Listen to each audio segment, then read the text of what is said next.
Okay.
Okay, good morning. Let's get started. So let me just move this PDF. Where is it? Over here. No, not here.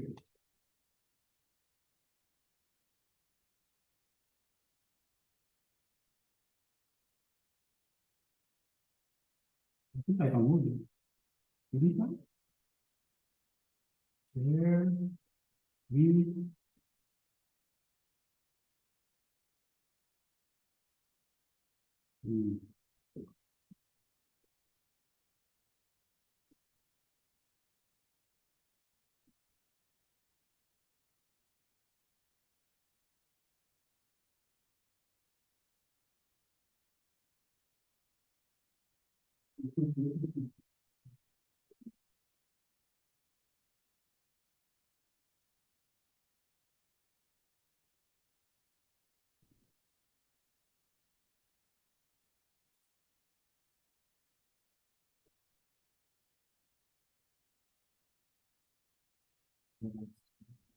Just a moment, please. I'm having some technical difficulties.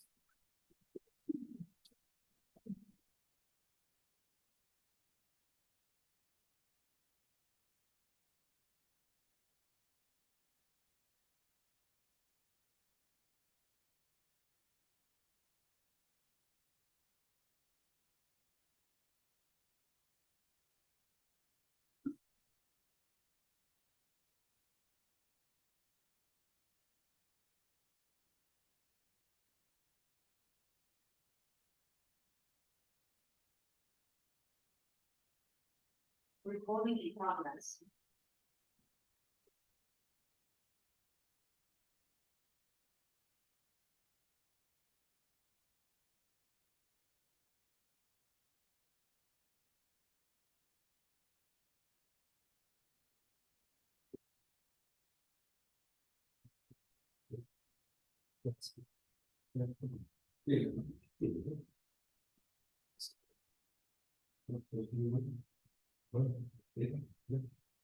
Okay, now yes.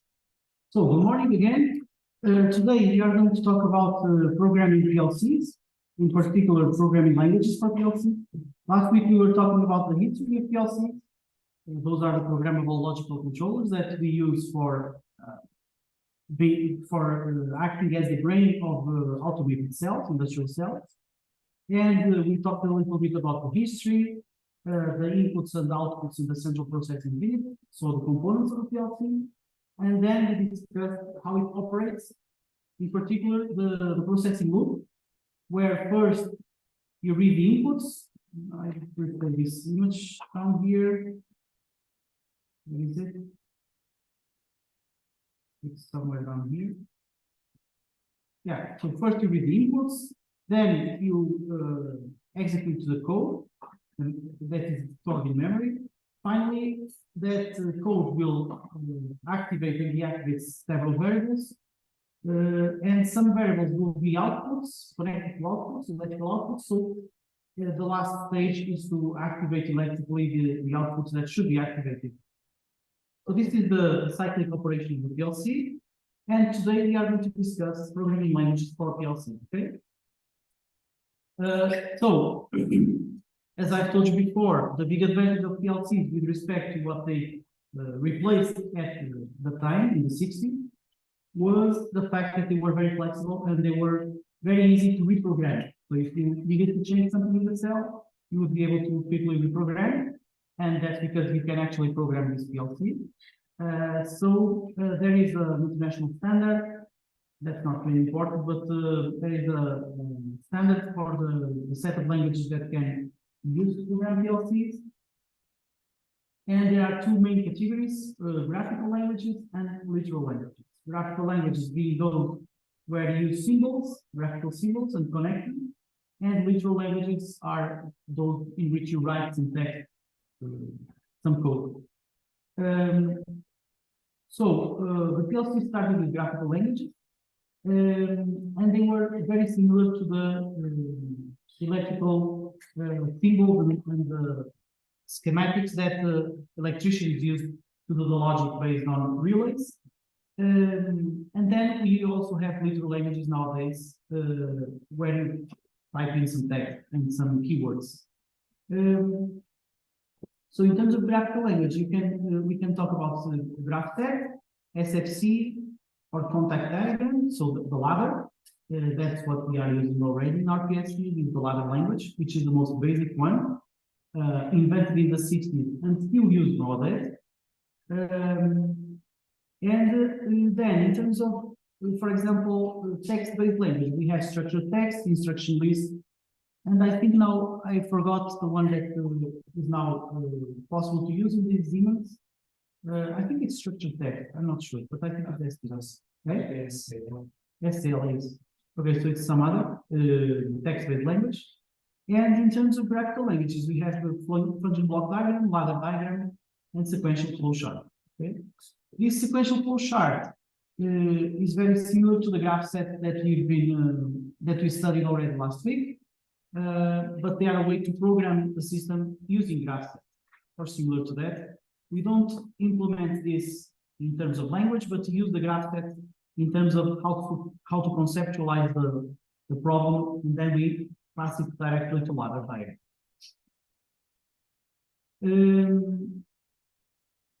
So here's an example. Suppose that you have some process which has inputs and outputs, and a PLC in the middle. And for example, you have a conveyor bringing parts on the left-hand side. This is for Erica, tapete de entrada. This is a conveyor. It's bringing parts, and then you have a robot which will pick up the part and put it into a milling machine or something like this. and then it will have to pick up the part and move it to the other place, okay? So you have a PLC connected to all these inputs out and outputs, connected to the robot, connected to the conveyor, possibly to a sensor that detects if the part is in the proper place to be picked up or not, connected to the machine, to the milling machine, and so on and so forth. So all these arrows here are connections. And suppose that you want to load a part from the conveyor into the robot so that the robot can put it in the milling machine. You have to test if you have the start button on, if the machine is free, if the tightening mechanism is open. So you have several conditions. If the door of the machine is open, if the part is actually in the conveyor, and if the robot is ready to pick it up. So all these conditions would be necessary conditions in order for the robot to be able to pick up a part and put it into the milling machine. So typically we do this kind of test. If all these conditions above are true, we just send a signal from the PLC to the robot saying, please load the part. So this is in pseudo logic. We would say if the start is pressed and if the milling machine is free and if the opening, the tightening mechanism is open, and if the door of the machine is open, and if the part is in the input to conveyor, and if the robot is ready, that's the last one, then we send a signal to start loading the part. Okay, so I think this is a very simple example that you surely understand. And so this is the kind of problems that we need to solve, more complex than those. That's a very simple example, but it's just useful as an example. So now we're going to focus on the ladder programming language. And the history of this language was that it's, as I've told you, invented in the 1960s in order to be a very close counterpart of the electric schematic that the electricians use to do the relay-based logic. So this is very similar to the relay-based logic. Of course, now we are not so familiar with this relay-based logic, so it might sound strange for us. But this switch and the coil, these are exactly the components of a relay. So also some components of the language will be called in this way. So ladder language can do at its core basic Boolean operations, which represent a logical function that we've been studying before. Okay? Nowadays it has more complex modules such as counting, timers, data manipulation, this kind of stuff, arithmetics as well, this kind of stuff. But it's always or still a basic CPU. It's not a CPU where you should train a neural network or something like that. It's not possible, okay? It's always basic stuff. So the program is written in a ladder program, I should say, is built from n networks. Each network is like a code line in a textual language, okay? So each network is a code line, and it typically can be converted, it represents a Boolean equation. So those equations that we've been learning from the start of the year, that we're able to simplify using Boolean algebra and kernel maps. Those are the equations that are represented by a ladder network. And we can use any variable in this symbol, either input variables, output variables, or internal variables. Okay? And this is a simple example where we have the left-hand side is there was a name for this, yeah. So it's the beginning of the continuity. There is a name which I don't remember, and you have to imagine that the energy flows from here, and then it tries to go all the way to the right. And in the right, typically there is an activation of something. So this is an activation of an output, although it could be an activation of an internal carrier, for example. But this activation only occurs if the energy is able to flow from the left to the right, okay? And in order to do so, it must find a way, it must find a path. All these elements that are here, these are called contacts. again, coming from the historic background of the relays, these are tests.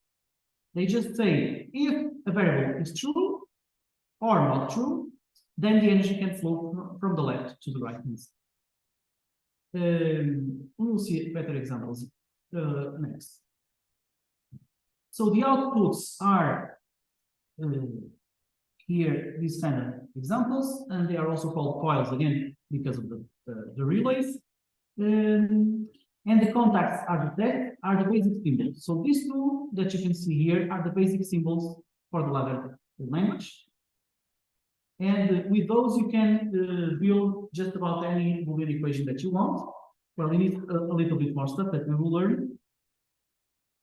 And basically, you put as many contacts as you want, and then you activate an output in a given network.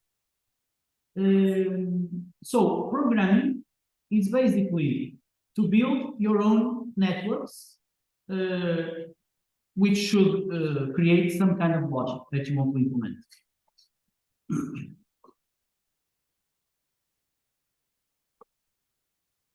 So we have different instructions. We have instruction of type relay. These are what we call contacts. And what they do is they allow you to verify, to examine if the state of a given variable is true or false. When the contact is normally open, like this, that means that the variable will be tested to be true. So if the variable is true, then the contact closes and the energy can flow from the left to the right. The normally closed contact, the one on the bottom, works in the opposite manner. So if the variable that it has, if its variable is false, then the logical continuity occurs. If the variable is true, then the energy does not flow from the left to the right. Please interrupt if you need some questions. This is always true. I don't have to say all the time. You also have a branch. So this is the beginning of a branch. This is the end of a branch. So for example, when you do this,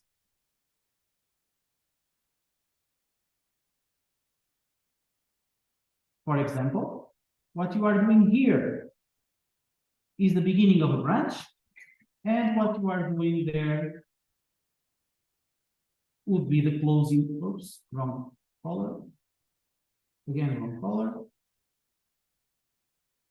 This would be the closure of a given branch. These branches are useful in order to implement a norm, because the energy can flow from the upper branch or from the bottom branch.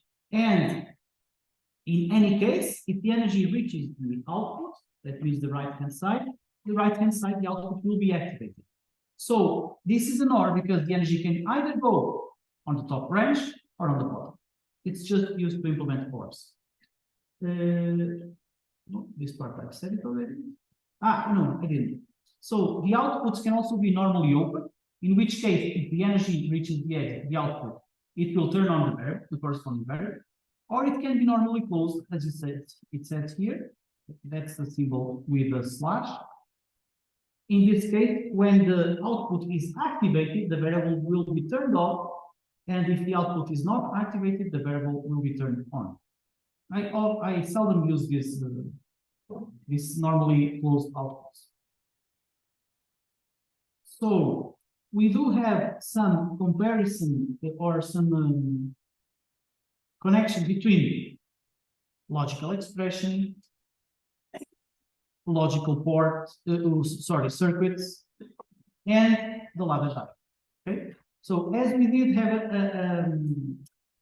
a connection between the logical expressions and the electrical circuits, or the electrical gates, we knew how to convert from one to the other. Now we can also have a third party in there, which is the ladder diagram.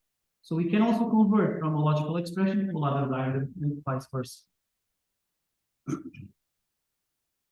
Here's an example. So for example, for this ladder diagram, you can see that CR1, which should be here. No, not here. Let's look at another example. It's better. On the bottom. So again, just an overview. We have on the right left-hand side, is the in red, you have the what was this one? What was it? I forgot. Yeah, left power rail, that's the name. I read it on the weekend and I forgot. So this left power rail is where the energy flows from, and the energy should flow all the way to the right-hand side if the logical conditions are true or permitted. So this is called a network. This part here is called a branch, and these are the contacts, and this is a coil that is an output. You can also have more complex stuff, which is a function, which is here in this case represented by the square.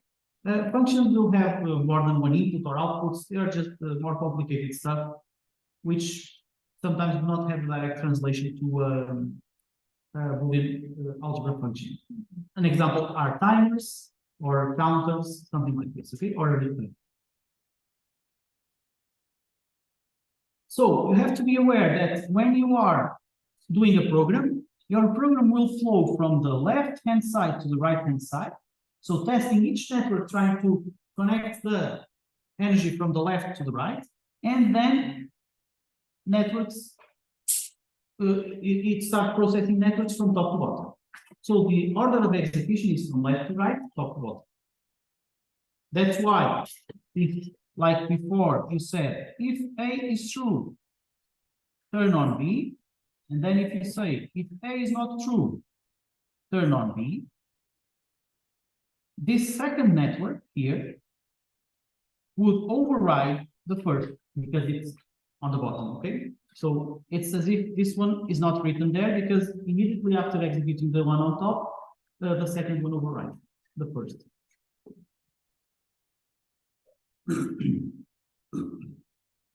Okay, this is just for you to take a look later on. Okay, so now we have some examples, some exercises. I will do one, and then you try to do, and I will ask you to do some others.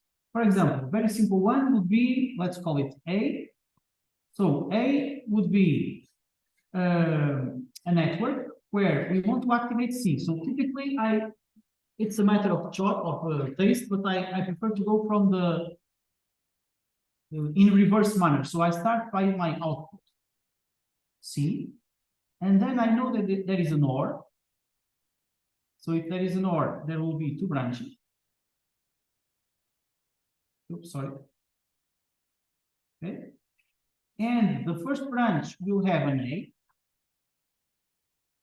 It is a normally open contact because we have A there and not A. And then in the case of B, it's the same like this, but again, a normally closed contact. Okay, nothing special. So let's try to do this B. Okay, I will pass it. Let me change color. So let me write here A plus not B times C times not A times B equals Y. Bruno, quer tentar? Sim.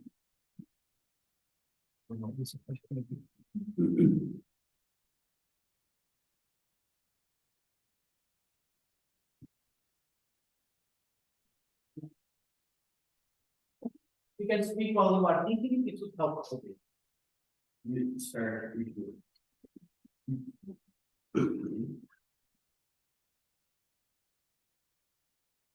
So we have A plus B, so A, B, and B. Yeah, A plus not B, right? Yeah. No problem. A, so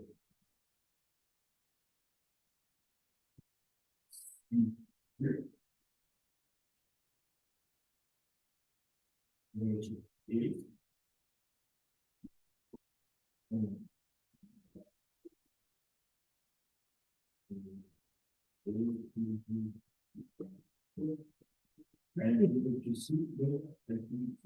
But you forgot to do the one to put the letters on the left hand side of that.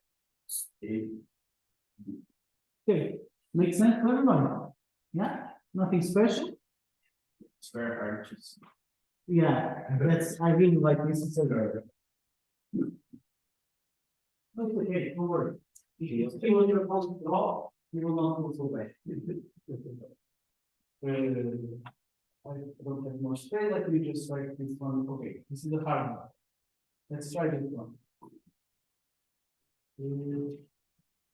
What we can do here, so F equals X plus X plus R.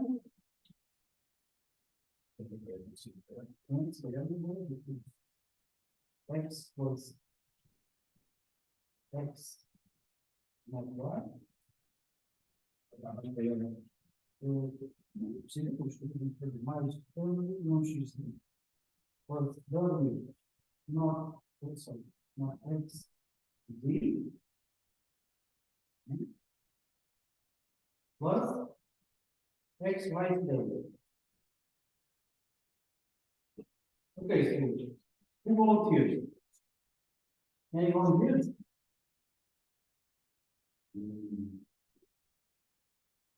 Miguel, vocês vão ter mais. Não tem problema. Stay alive. If you can speak, we can understand what you're thinking.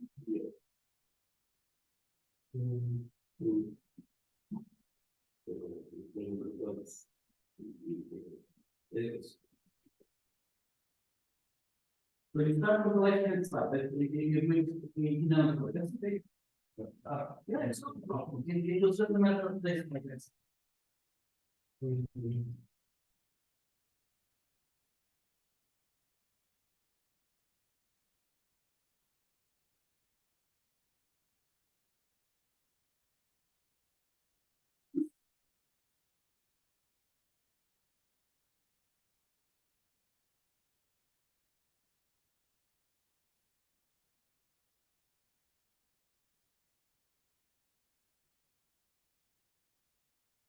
So I think that there's one, my boss, we to go back in front of this phone, then we got it.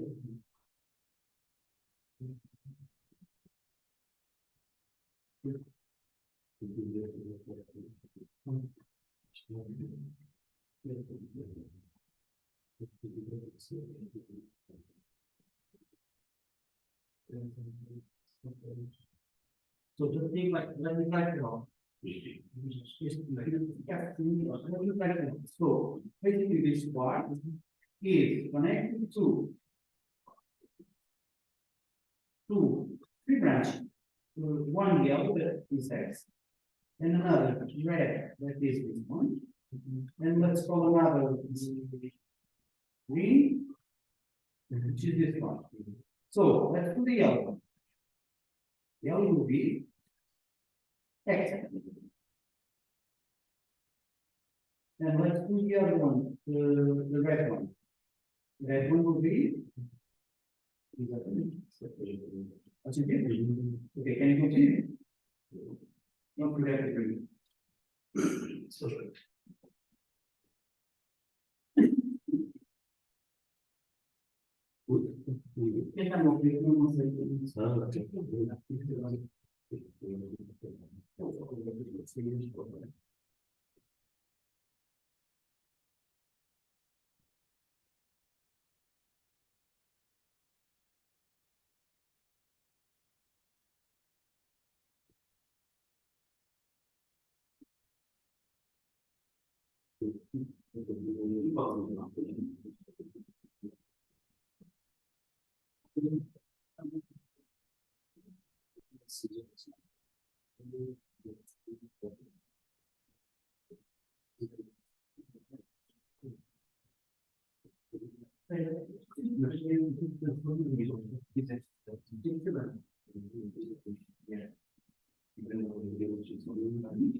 Any questions?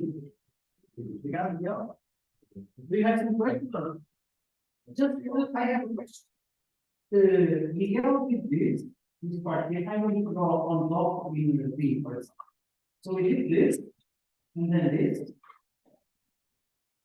My question is the following: can I instead do this?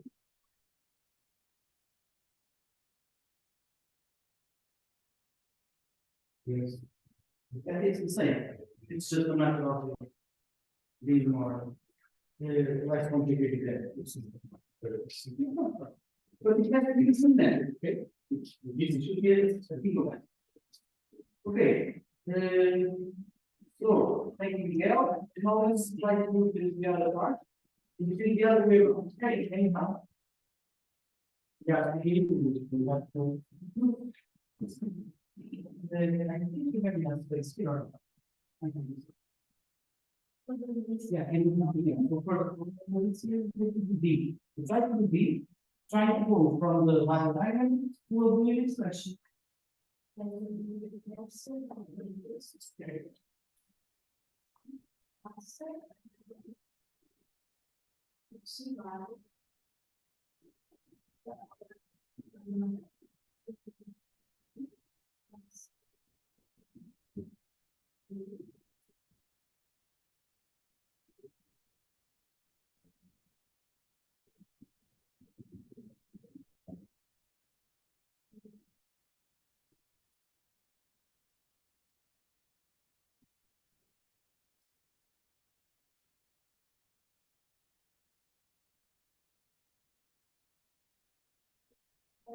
Yeah, exactly. That's it. Okay, thanks. Any questions? By the way, in the test, if I ask you to do simplification like to the path, you should do like I did. So she just converted, she didn't simplify. Some people say, oh, DD is the same as D, so they just type D here. Okay? But what I was asking is to put the conversion, not the simplification, because then I will ask you, what is the correct answer? And there will be some A, B, C options. And these options will not have the simplification. So you should be simplified, you should convert, and then we'll have to simplify. That's it, thanks. Next. Can I go back to the Miguel? This one, please. Where I go? Miguel's and this. Miguel, yeah. Yeah. What is your I'm just speaking and the x plus y, x or y, and can you write down what you need to do there? right.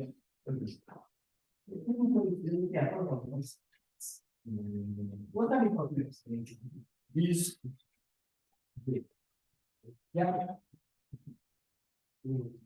So only x here, y here. Oh, okay.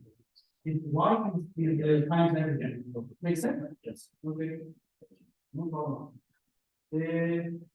So continue.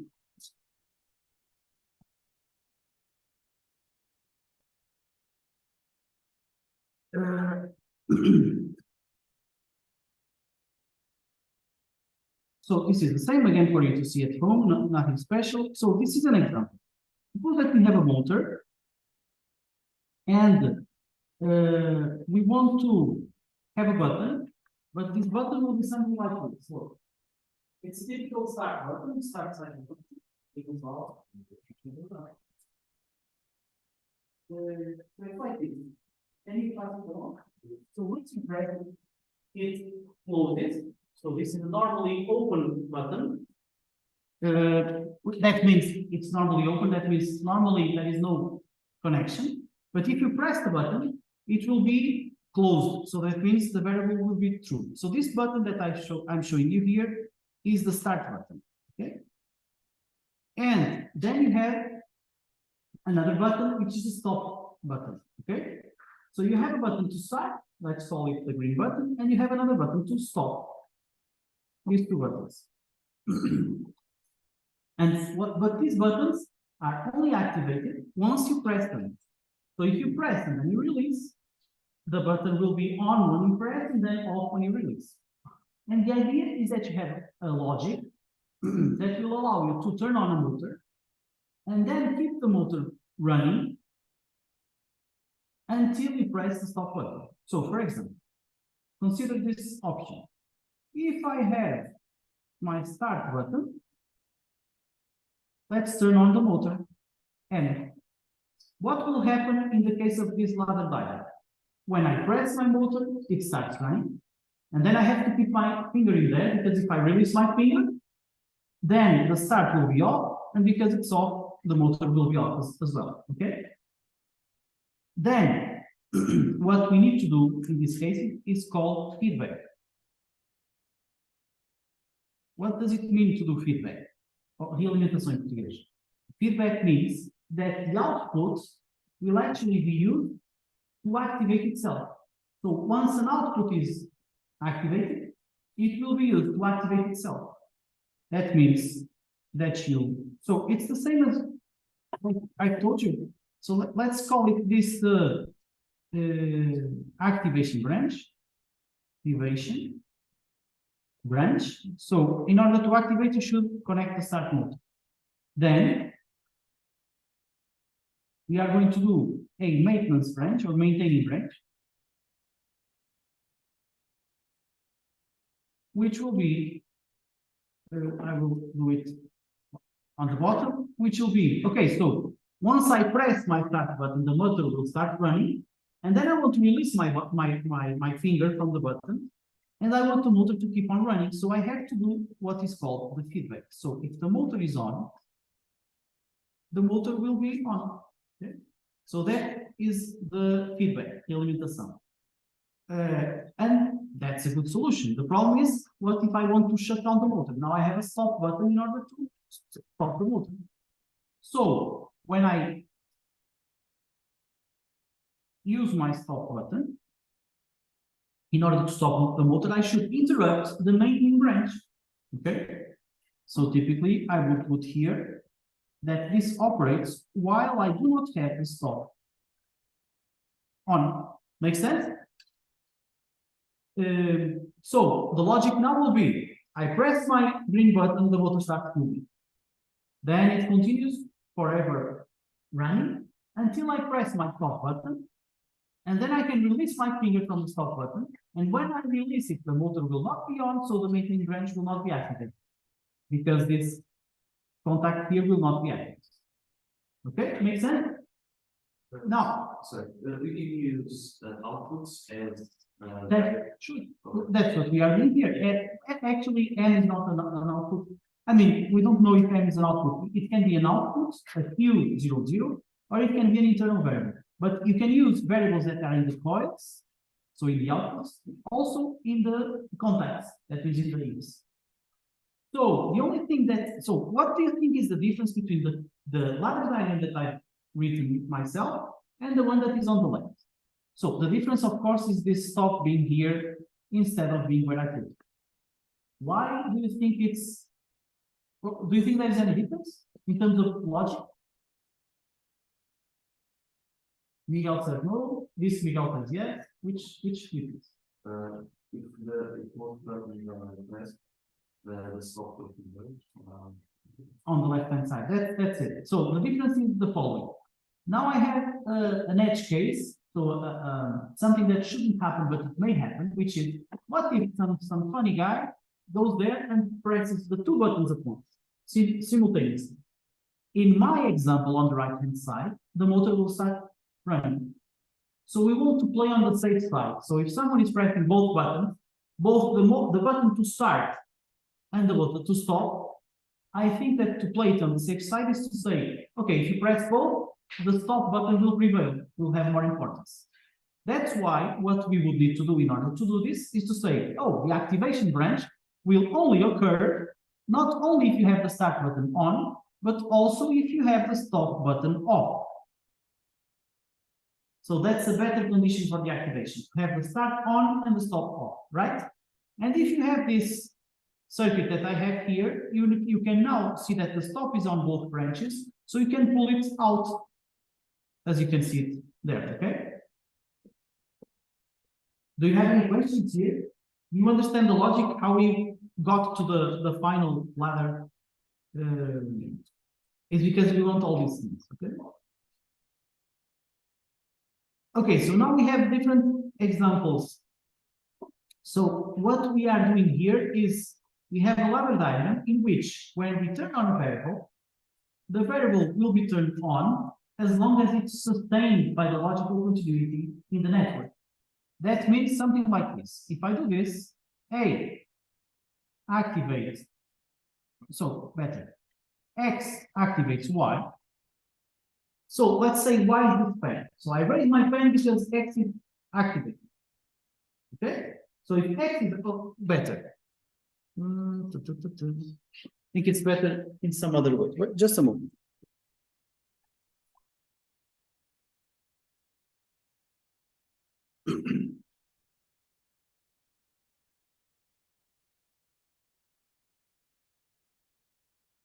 So we have a ladder diagram which has the contact and the coil. Then the contact is the X and it will be black. Okay? If you want, I can call it the black variable. And then I have an output which will be called red. Okay? So now what happens here? Remember, this network is going to be processed every 10 milliseconds because this is operating continuous. So on my left-hand side, I have my input variable black. So this is the black pen I have on my right-hand side, arm. And here I have the red. Okay. So if I raise my my black variable, the red variable will be on. Okay. And this will be tested every 10 milliseconds. So I need to sustain the black variable in order for the red to be on. If my black variable goes down, the red will also go down. This is the logic that we have right now. This is as if I'm throwing something up.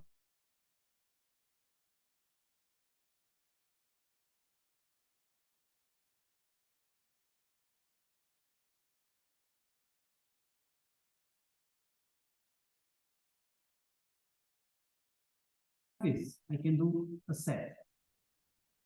So a set is the activation of a variable as if I'm in space. So if I'm in space, I have no gravity. So if my black variable goes up, my red variable goes up in a latched manner. What does it mean? It means that if I put something up in orbit, if there is no gravity, once the input, the black variable goes down, the other one also stays up. Okay. So latched variables work as a memory activation. So it means that it will continue on, in this case, the red variable, as long as I don't bring it down. So again, I put my black variable up, my red goes up. After some time, I do not have the black variable on, and my red variable continues to be up. Now I need to put it down in order for it to come down. Putting it down is to do a reset. Okay. So you can do the programming of the PLC programs, the ladder programs, in these two very different paradigms.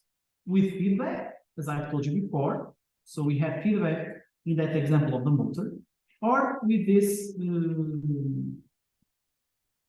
latched and unlatched outputs. In Portuguese, we use typically say usar set e reset. Okay, so using set and reset.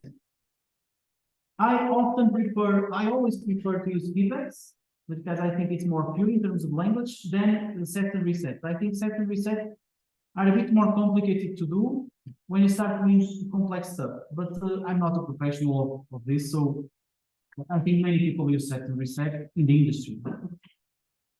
So here you can see the example for the motor up there. Actually, in this case, it's a bit more simple. What you have to do is when you press the button start, you set the variable. This L is the same as the S for set. And when you press the stop, you reset the motor. Okay. So yeah, in this case, if the both buttons were pressed, the program less one display. Yeah. So in this case, again, what we are doing is having two networks where the first and the second are competing, so they are contradictory, or not are, they may be contradictory. In the case you press both buttons, they are contradictory. And in this case, what you need to do, But what happens is that the second will overwrite the first, so it prevails. But of course, if you do this, so if you put the start on the bottom, the start will prevail and you won't have this stop button being the safest choice that I told you before. So that's a good question, because that's another thing why I do not like the set and reset way of programming, because now it's very implicit, very hidden, and very not so obvious. It's not so obvious why the stop is prevailing the start button. In the other case, it was obvious. Okay, so let me, yeah. Now we have some other exercises here. We can, you can do it at home. I don't think there is nothing special here. From what I've seen, you can all do it. Try them at home, and if you have some problems, tell me. There will be an exercise like this in the exam, so you should try it, just to make sure. There is no need to spend some time here. And now we're going to talk about some more advanced functions from the other programming, typically timing and counting. Okay, we are doing timing already in the practical assignment, because we want to wait for some time before going to water the next sector. And so how do timers work? Timers work like this. So you have two types of timers, T-on and T-off. The T-on, as I've told you before in the whiteboard, is a delay to the activation. So you want to delay some activation. So if you have an input like this on the top, so this is my input in blue, and my output will do some delay before it's activated. So you can see that the input goes here. Now here it goes up, but still the timer on the bottom does not go up, okay? The time that it waits, that I'm doing like this, is the time that you want to preset, saying this is the time that you are going to delay the activation. And then, after this time, the timer is activated, okay? So this is just a delay in the activation. Of course, that once the signal goes down, also the timer goes down, because it delays the activation. It does not delay the deactivation, okay? If you want to delay the deactivation, you use what is called a T-off. These are examples from Mitsubishi PLC. Am I talking about, this is in the Siemens? So, okay, I will talk about it here. So in Siemens, you have this symbol here for the timer. Here is where you put the time that you want to wait. This is called PT because Samsung Siemens calls it preset time. And you have to write cardinal 2 and then the units, typically S for seconds. This in is the activation of the timer. So that means that the in is here. So here the in is off. Then the in is activated. The timer continues to delay for a preset time until it finally activates. Then the in continues to be on until a time where it goes down, at which point the timer will have to deactivate automatically. Okay? So this Q here is the output that we are seeing here. And there is a third thing or a fourth thing here, which is this. This is just a variable which is not a Boolean variable, it's a number variable. Notice that the memory position is MD110. So if you remember, MD was for variables with 4 bytes. So that means that this memory position, MD10, is actually occupying variable M10, M11, M12, and M13. So it's occupying 4 8-bit variables because it's storing a number. And we use it in the final assignment. We will use it to be able to monitor how much time it has been since, for example, a car entered the park, something like this. So we can actually see how much time we have here in this preset at a given time. Then, if you want to deactivate the output, to delay the deactivation, that's what I mean. If you want to delay the deactivation, you use a T-off. So the T-off is very similar to the T-on, but what it delays is the deactivation rather than the activation. Look at this example.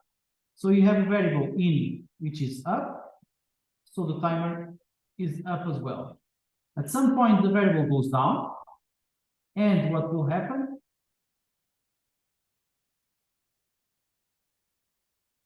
This is not a good example. Because there should be, yeah, okay.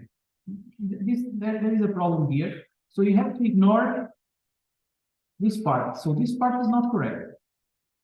Why? Because once the variable goes down, there should be a counting here also. But let's just look at what I'm not scratching. So only the other part. So let's say that our variable goes up. So our timer is up as well. No problem. Then at a given point, our variable goes down. Once the variable goes down, the input variable, the timer will continue to be up. So it will continue up or on for the intended preset time. Okay. And only then it will actually go down. Okay. So my variable continues down, and at a given point it will go up, and the timer will also go up immediately. Make sense? Okay, so let's continue. Then you have the counters. So you have CPU, CTD, that means count up and count down. Sorry. Yeah. In the previous case, if we press the inputs for the variable that activates the timer, meanwhile the timer is working, does it reset the time or it ignores? Yeah, let's see. So these are the variables. This is the time, right? And what you want, so let's say that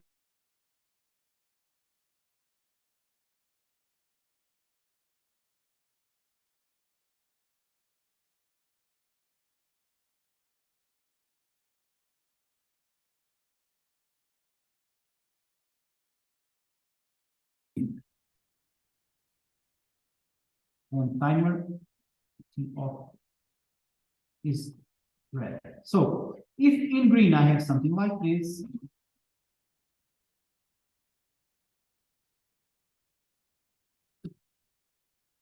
what will happen is what we saw before. So my timer will be off. Once the in variable activates, the timer will activate.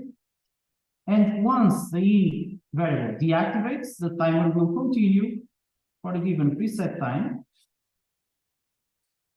and then deactivate. Once the variable activates again, it will go up. Now your question is the following. What if now I'm going down and then I go up? And what we do is we go here, and then once it goes down, we continue to be for a given preset time. So we were supposed to be for a given preset time on until here. The problem is that the variable immediately goes up. So if it does, what happens is that it continues. Okay. So you kind of reset the timer. So it starts, it's as if you start counting from zero. Okay, because you are activating the thing. Now the counters are similar. So a simple example: suppose that you have a PLC in an elevator, and you want to count how many people go inside, go in and out of the elevator. So you can have a counter to every time someone goes in, you count up. That means X number of people up, or X plus 1. And every time someone comes out, you count down, something like this. That's not easy to do in an elevator. That would be easier if you, for example, have two doors, one where only people go in and another where only people go out. That way you could do a very simple sensor, and for example, an electrical photocell that would only count people going in a door and only people going out in another door. So this is the example of the counter in Siemens. This is the CTU, and this is the input. So in this variable, what you are having is every time it goes up, it will start counting, okay? Then sometimes, well, before that, every time it goes up, it starts counting. Here, you have the number of counts that you have. So, for example, you have one person inside the elevator, 2, 3, 4, 5, 6, and so on and so forth. And finally, at some point, you want to program an output for when the counter exceeds the given value. So suppose that you are, again, counting the number of people going inside the elevator, and you want to say, oh, if we reach 5 people, this is problematic because the elevator doesn't carry 5 people. So you preset a value of 5 here, and once the counter value reaches 5, this output will be turned on. Okay. You can also, you may also want to reset the value. In this case, you activate this input here. And when you do that, the counter value goes to 0. So let's think of the logic here. If I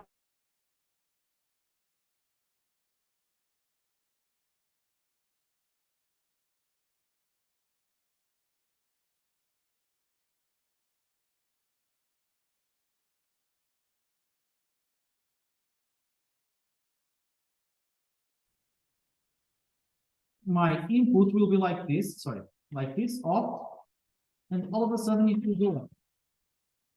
And then up. Then up. So in this case, my count value is 0, it begins with 0. Then once the input goes up, so this input is this one, enable counter. Once it goes up, my count value is increased to 1.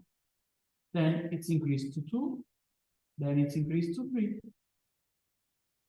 Then, for example, if I have my counter reset here, and it's always on, and here it goes up, then that means that my counter value here goes back to 0. Okay? Now, this is not a very realistic scenario. Why?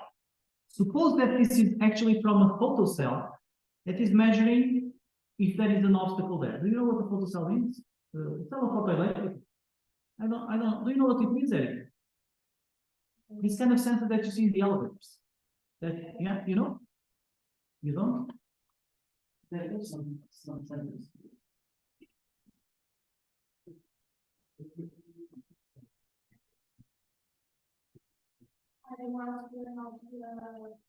Yeah, that's it. So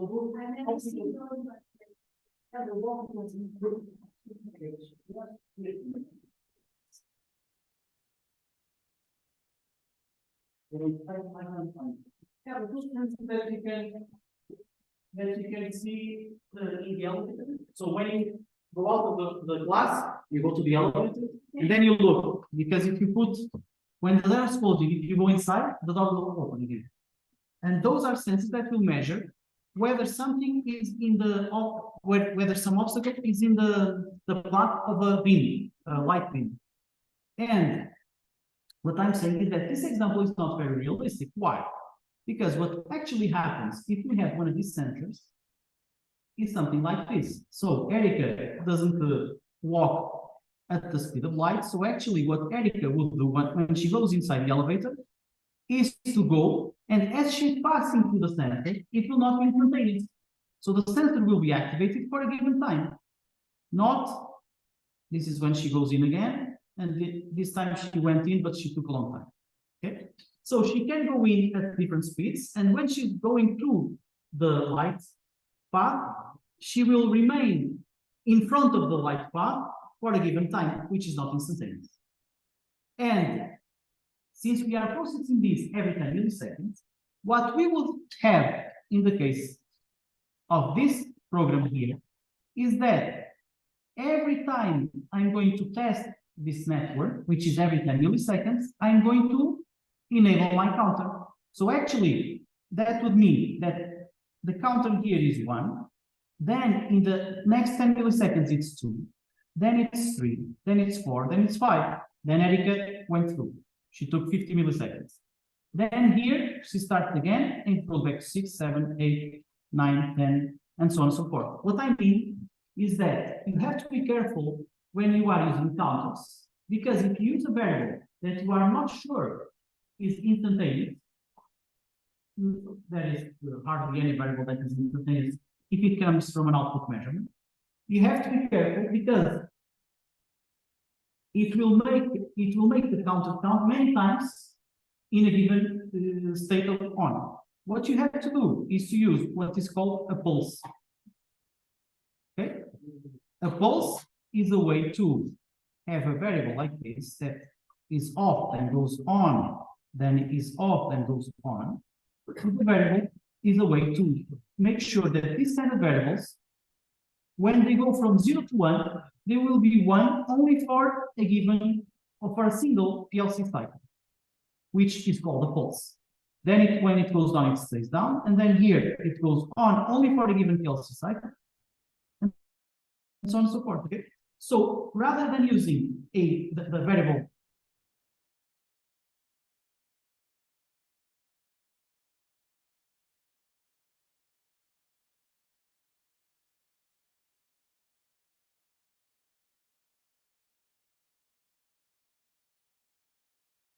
pulse. This is an example from an overall PLC. All the counters are the same, nothing special here. And you also have an up-down counter, so you can have a counter that will have a variable to go up, to increment, and another to decrement. Nothing special here, okay?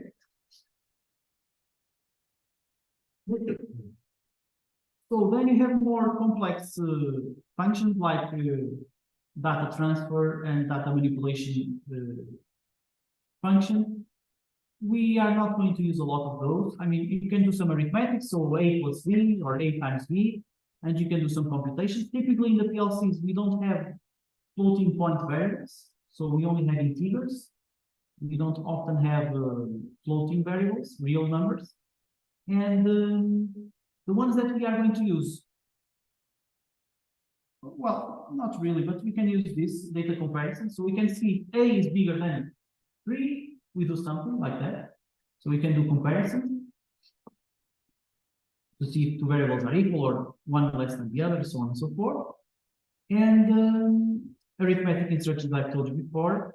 And then we have program control instructions, which are ways to go do some networks only if something occurs. These are the famous go-to from basic and C++ and C and C++. Well, not C++, C. So these are very old fashioned instructions that will allow you to alter the sequence of execution of the program. Typically, what we do is, like I told you, we execute everything because we have enough CPU power, and our networks will be protected. They will only do what they should when everything that they need, all the necessary conditions are verified. What I'm saying is this: perhaps FC1 functioning modes will be, if I am select auto, I'm going to turn on M2.2 auto mode. And in my main OB1, I could do this only if I have M2.2 auto. I will run my routine FC12 auto mode. This is one way of doing it. So I'm only executing a function block, which is FC12, which manages the auto mode. Oops, where did I go? Oh, only if the variable is on. But typically I don't do this. What I do is, in my main OB1, I always turn on, sorry, so I always turn on this. So always run auto mode. And then my auto mode will only do stuff if my N2.2 auto is on, okay? So I have this condition there. Why do I do this? Because again, we shouldn't be worried about CPU power, we have enough. And secondly, this makes the structure of the program much simpler, okay? Because you know everything is executed all the time. On in every cycle, all networks will be executed. So you have to make sure that the networks operate only when they should. It's easier than saying, oh wait, but this time this network was not executed only the other one, but this variable is executed here. Yeah, it gets more complicated if you don't do it like this.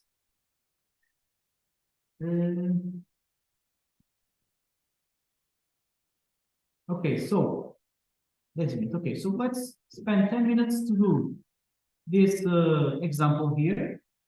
Well, two examples if we can. The first is a cash machine, cash register in a supermarket. And we have different things. So let's read the text. Suppose that you want to control the functioning of a conveyor in a cash register of a supermarket. The system has a sensor which indicates when there is object. So we have a sensor called object. Oops, sorry. Object. This is our sensors. Object. So this is our first sensor. Okay.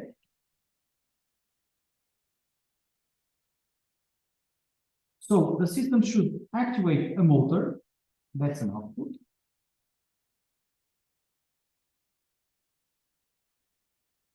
Motor of the conveyor.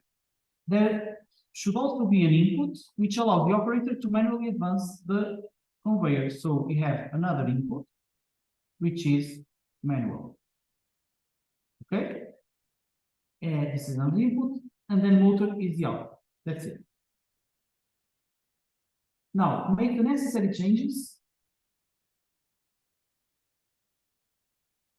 Okay, so first let's do this. So let's just do this part, and then we are going to think of the second one. So how can we do this? We have a motor being activated, and the motor should operate if there is a manual mode. Okay, and it should stop and it should operate as long as there is no object. Make sense? Okay, so if someone pressed the manual mode, or if there is no object, the motor will run. Now, for the second stage, we are going to do the necessary changes in order for the conveyor to stop automatically after 5 seconds of functioning. Yeah, being put into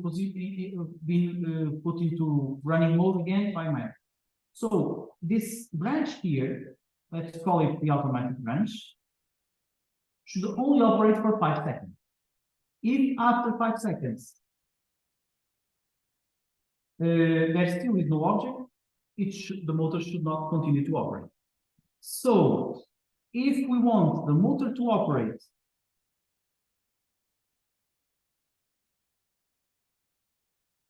what should we do? Any suggestions?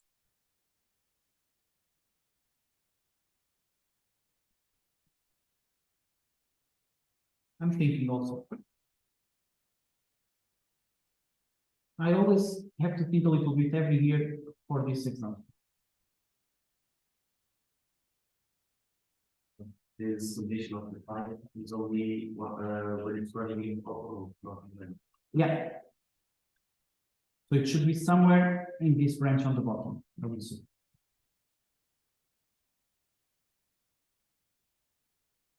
So for sure there is a timer there.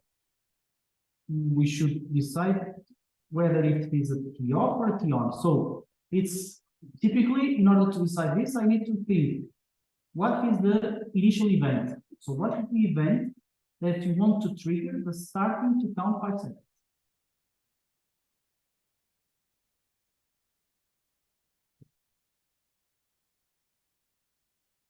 I would call it the event where a TO, because we need to take the info the front of the sensor. So, okay, the sensor is staying well. We take out this the front of them. So it will send 0. So we will start when okay. So Bruno is suggesting this. T off. So you want to T off for 5 seconds. everything is going for This is your suggestion. So let's see, when the object disappears, this activates. And when the object appears, I'm not sure as well. I think the object, it should be the other way around now. If this contact should be like this. But I'm not sure. Let's see. So if we have object equals true, then this doesn't go here. So the T off is not activated, it's deactivated. So it will be on for 5 seconds. Okay. So if we have an object, it will not be activated, the T off, but it will sustain the deactivation for 5 seconds. So what happened before, so we have to put a prior step, was when we had the object equals false. So before there was no object, so this was true, so the timer was being activated.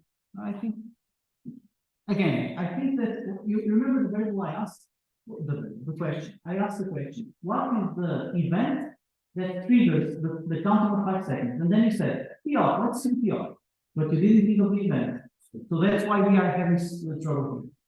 So let's go back and decide what is the event upon which we should start counting 5 seconds.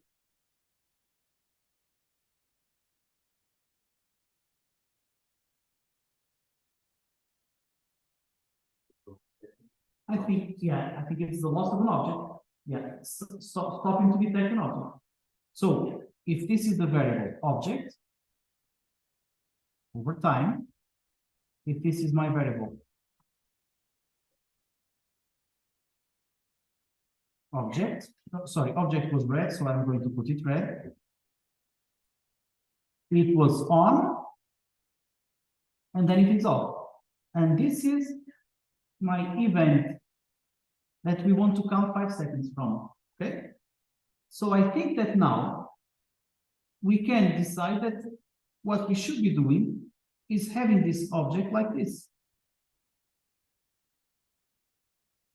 Because look, when I'm here, I'm feeding the timer. So the input of the timer is on because the object variable the contact is on. Then, as the object disappears from the center, this becomes false. But the timer will still keep this true for 5 seconds. That means, let's call the timer the green part, it will be on. And then once the event of coming down occurs, it will still, for 5 seconds, have it on and only then go on. Okay? So will it be the same way with the indicator the object and using the TO? I don't think so, but we can think about it. That's a good question. But first, before we go into that question, did you understand this one? Make sense? Okay, so Miguel's question is a bit trickier. I didn't think about that, but I don't think so. I don't think it's the same. So let's try. What you are suggesting, I need some space.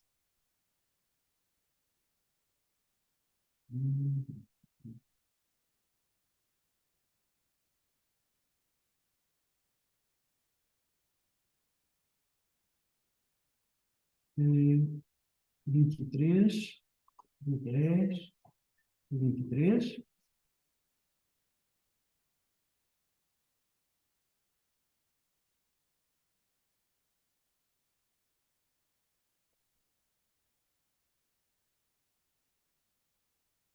Okay, so now we have more space, and your suggestion is to do this. So, oops. Now, yes. So your suggestion is to do motor when manual. Okay, and now here you are going to use the not object and the T. Well, I said T off there, but it was supposed to, yeah, the T on. That's it.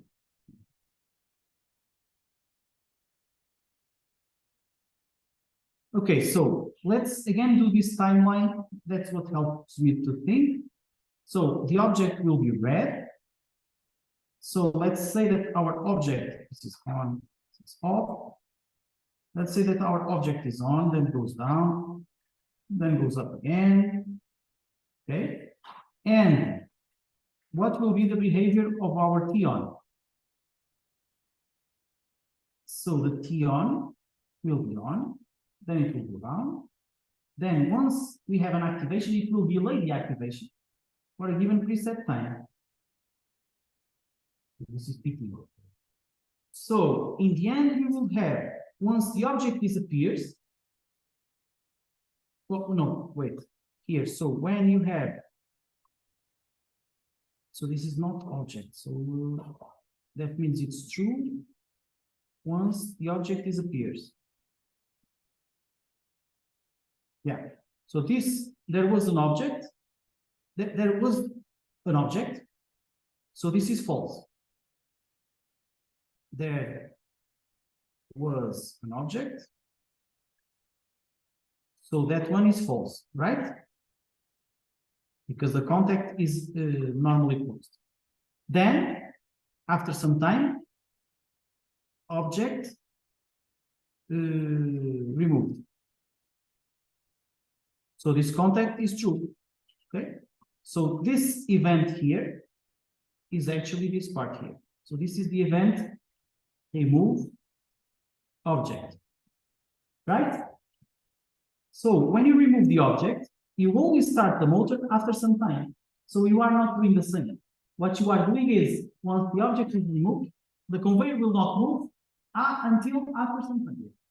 But I still think that what Bruno suggested. yeah, suggesting could work, but maybe it's I'm very hard time understanding what I understand what the one and the other. Like wouldn't if this object is live, the moment that it stops detecting the object, it activates the next step, right, with a timer. So if we use T off after this, would it use work as well?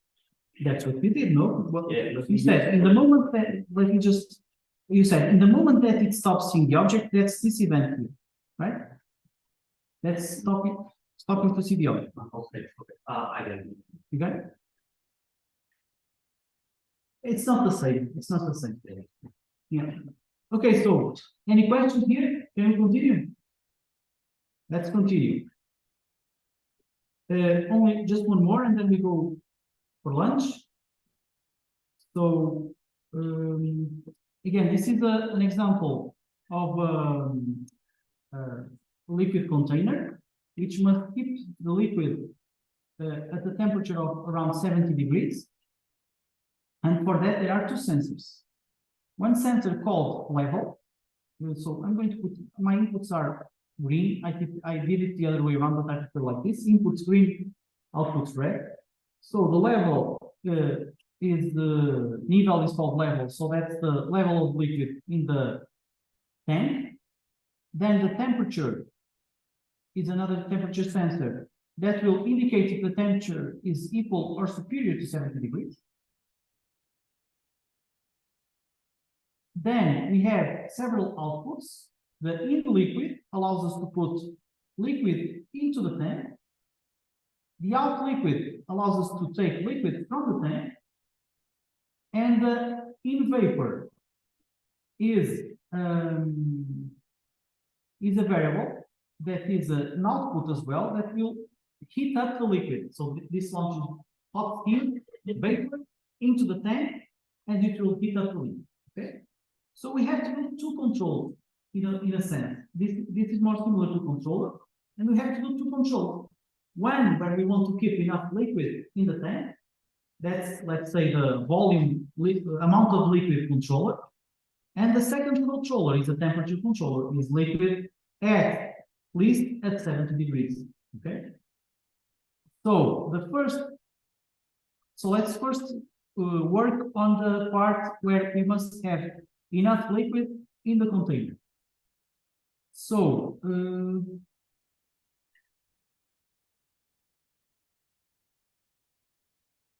let's change it.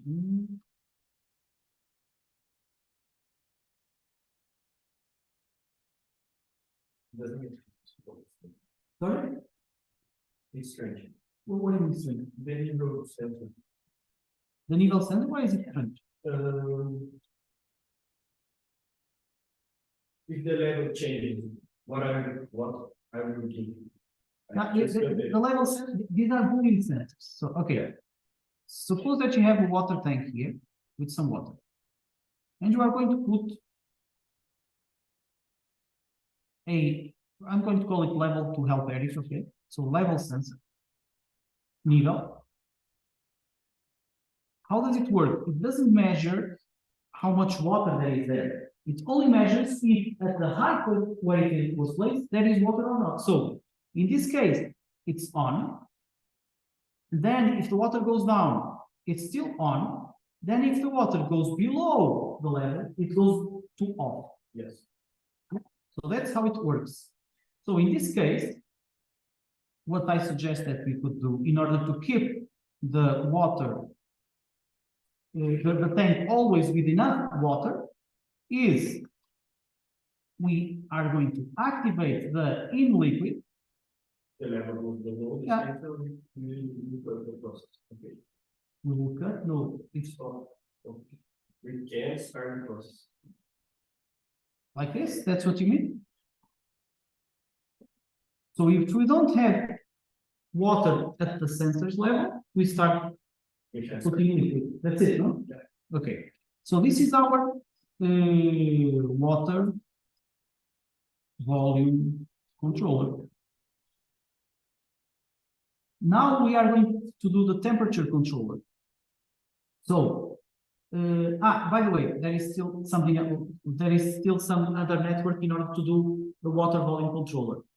Typically, what we do is, if we do not have enough water, we don't allow water to go out. So we could also do only allow water to go out if we do have enough water inside. So that will be the out liquid. Make sense? So these are the two networks for the controlling of the volume of water. Now, for the temperature, our output will be in vapor. That's the variable that will heat up the steam that will heat up the liquid. And what it says here is, oh, by the way, there is something else, but okay, let's remember to do this one next, okay? But now we are going to do the one in green. So we are going to cut the steam 1 second after the liquid reaches 70 degrees, okay? So that means that we have to activate this as long as we have, the variable that indicates that the liquid is at 70 degrees or higher. So we are going to, while we do not have enough temperature, we are going to activate our vapor. At the moment that we start having enough temperature, the vapor will be off, but we want a delay. So VL, off or on, or on. Off. So So we are going to delay the deactivation.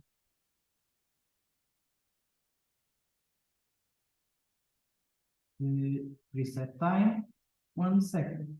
Okay, makes sense? And that's it for the temperature control. Actually, I started with the other because I thought it was easier, but this is easier. Okay. Now, the sentence that was missing, the one in red. It's not possible to take liquid from the tank if the temperature is below 70 degrees. Okay. So basically, what I did here was I said, I need to have enough water in order to take away water from the tank, but I also need to have the temperature higher than 70 degrees. So I'm going to add here a variable temperature. Okay? Any question? Okay, 10 minutes break and then we come back to the practical part. Just to, sorry, Gonçalo, só mais uma coisa. Don't forget, you can try to do this one, for example, at home also. Think about this one, because we will not have an exercise like this, because all the questions in the exam are multiple choice questions, so you have to choose one option. So it's not like this where I'm asking, draw the diagram, but I'm going to ask stuff about diagrams. So it's better if you try to do some in order to better understand. Yes, Gonçalo. About the temperature sensor, I think can really simplify the problem only with the contact of them. You want to take this away? Yes.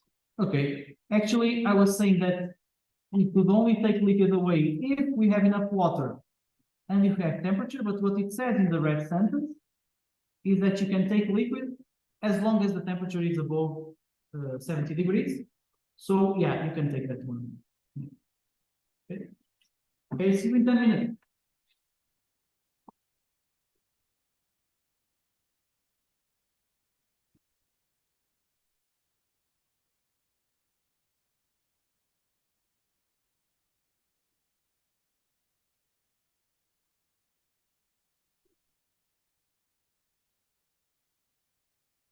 I wanted to ask something about the test. Yes, there will be both theoretical and practical questions. No. So there are two tests. The first one is theoretical. It's from 9 to 10 or something. Okay. And it's just a set of multiple choice, you know? Yeah. Yes. So with these exams that we've been, with this exercise that we've been giving, so for example, Carnot maps, Boolean algebra, converting from ladder diagrams to the logical expression, this kind of stuff. Okay. And then analyzing graph sets, which is something that we'll be learning next week. Okay, so there won't be like, I don't know, questions about definitions or something. Or memory, this, no. For example, you know, the slides that talked about the history of The PLCs. yes. There could be, but no, typically I do the Usually exercise. there are exercises Yeah. that we have to make pen and paper and then choose one, Yeah, the something correct option. Yeah. Okay, thank you. And for the practical part, Yes, it's evaluated with a practical assignment that I'm going to start next week. okay, So you have 2 weeks next week and the week of the exam to deliver this assignment. okay. So on the 6th of November, it will start at 9 a.m. with 1 hour of the test. And then the other 2 hours will be for you to show me your program working, and I grade based on that, on what I see. Okay, but like, do we have to prepare like a presentation or just we No, show? just show the program working and answer my questions. Okay, Yeah. okay, thank you. No problem.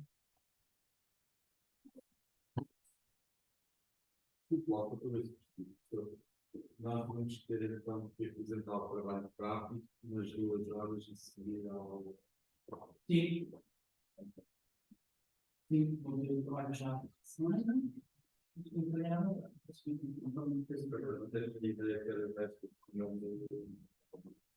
Deixa-me ver as datas. Espera lá, deixa-me ver as datas para não me enganar.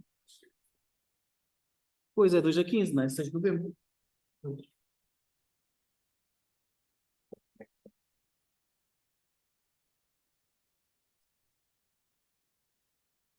Yeah. Portanto, para a semana é dia 30 e eu apresento um trabalho prático.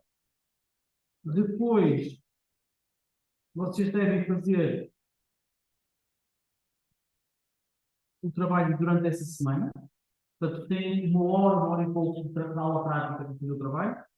E depois, no dia 6, tem o teste prático às 9. Depois tem a avaliação do trabalho prático no dia 6. Portanto, eu combino que, quero que eu vou fazer, se for uma vida, mandarem um e-mail, é libertar já o trabalho prático, para vocês poderem começar em casa. Porque senão é capaz de ser difícil. Eu posso já libertar o trabalho prático, mas tenho que avisar, não vamos ser assim. Mandem um e-mail, mandem um e-mail. Eu assim mando já o trabalho prático. Porque assim vocês não ficam tão apertados. Porque no dia 6 não convém vir para aqui, já não, eu vou lá acabar de fazer as coisas. Pode correr mal. Porque pode não dar tempo suficiente.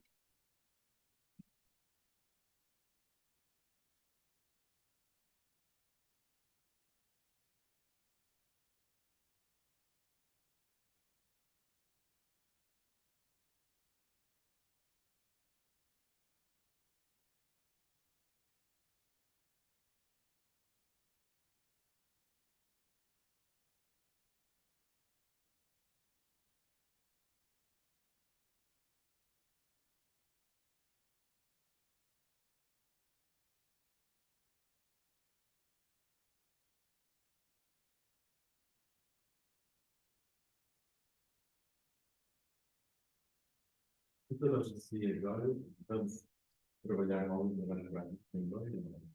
Agora o quê? Agora não consigo lá. Sim, tem aquele barreiro. Ainda vai lá a aula também. Não, isso é para treinar. Vocês não ficaram. Não. Ah, Foi foi eu pensar. Estava a passar a folha para tirar. Mas não pensava acontecer. Eu estou.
Como posso ligar no podcast?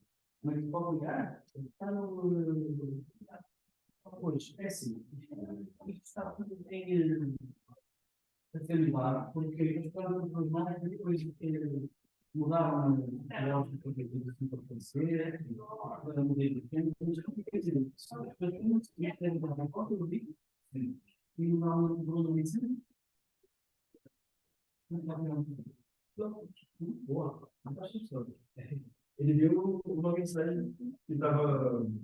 Faltava um dia para esperar, assim. Pronto, e daí eu quero tomar uma delícia. Mas aí não está tudo bem. Então, depois, você já tem igual a solução? Já. Então, vamos considerar.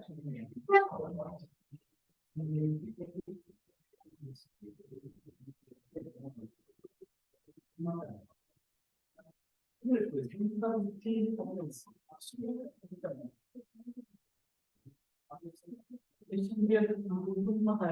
Eu tenho aqui o. depois a gente vai para a faculdade. E aquele que mudaram os quinta-feira passada, pode ser isso? Isso, só um bocadinho. Eu vou lá pôr a versão atualizada.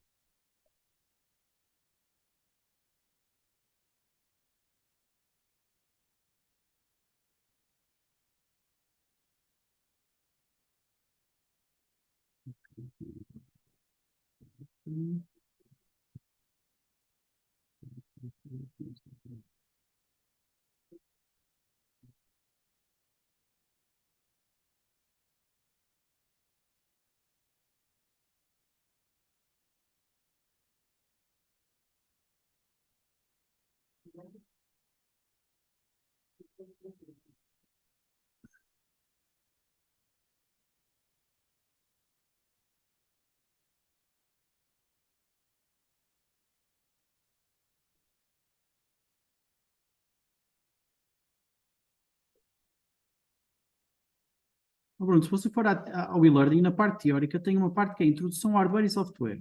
Sim. Já abriu essa? Já. E agora, na página. É onde você estava, não é? Que você já está a ver as tabelas. Eu agora vou mudar aqui as tabelas. E tem aqui uma nova coisa. Veja lá se isso mudou ou não. É a página 11, né? É.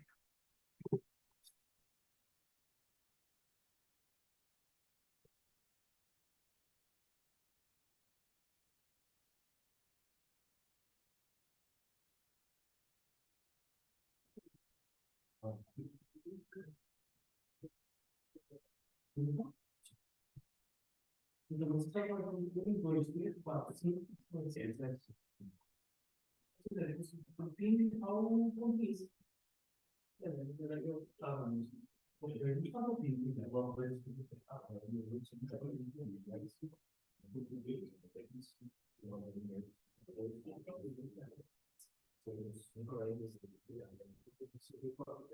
E a minha família consegue. Então, lá eu gosto de falar. Aqui no Brasil, eu faço o que eu quero. Vou. É uma coisa que você não tem considerado.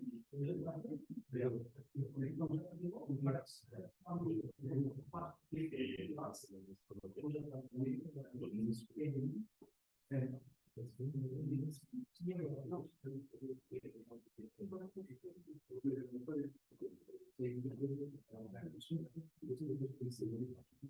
O fato de ver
então, eu acho que o tipo de poder é assim, uma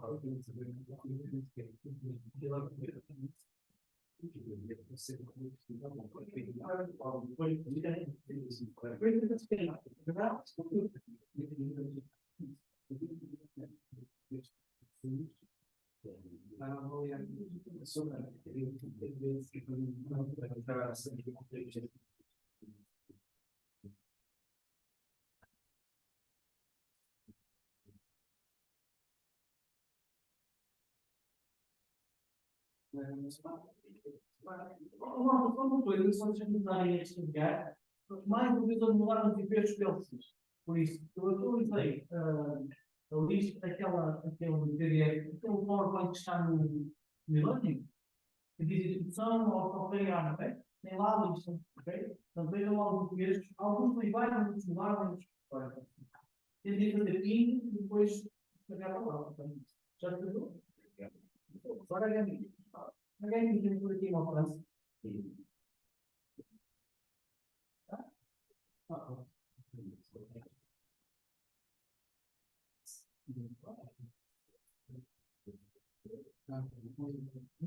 Eu vou fazer isso para todo mundo.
São formas de estar muito real, nem mexe com o que não tem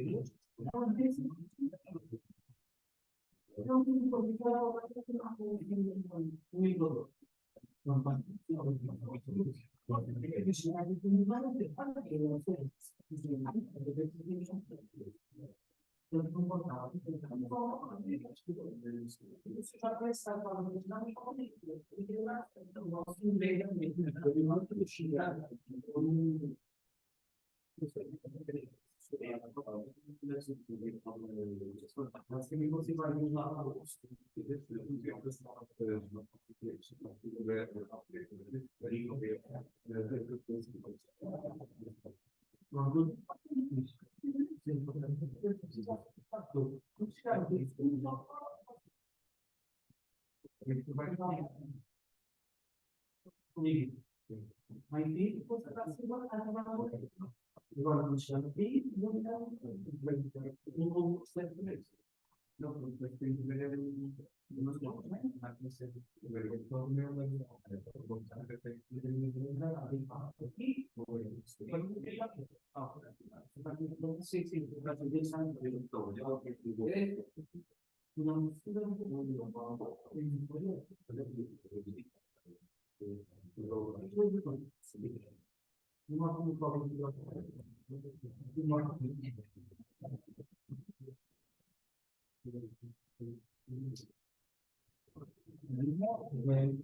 é, enquanto não pode estar no quarto, faço só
então, ele é uma coisa que passa.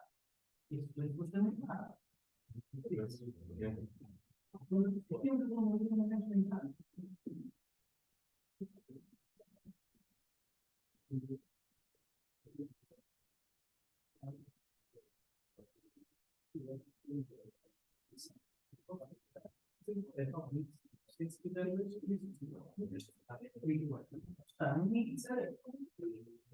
Mas o mesmo não pode fazer. Não vai entrar. Não vai ser por isso. Se você quer. Esse grupo depois é um bico.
Mas, no momento, se não aprender, tu vai fazer mais.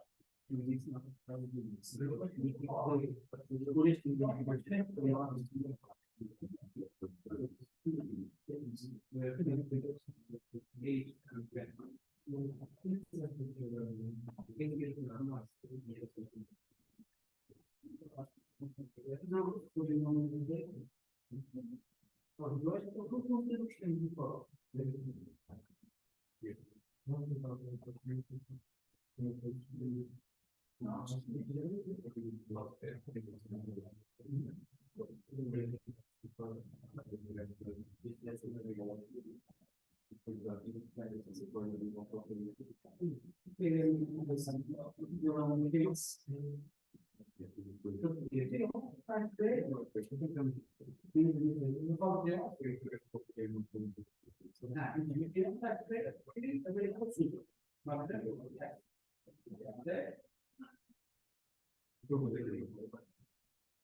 O ideal é uma caso a ativação.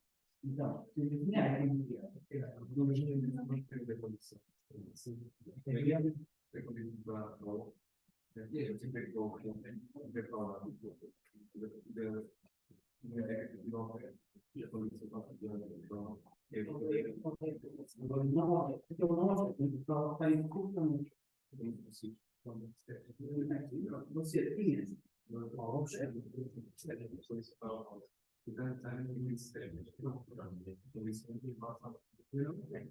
exatamente só. Então, só você tem que marcar o que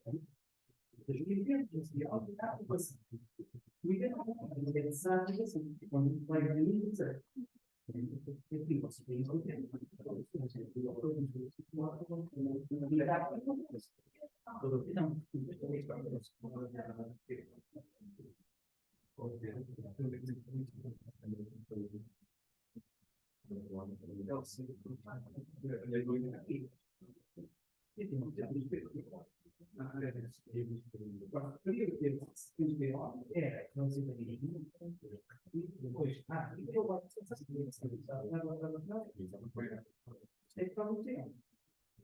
depois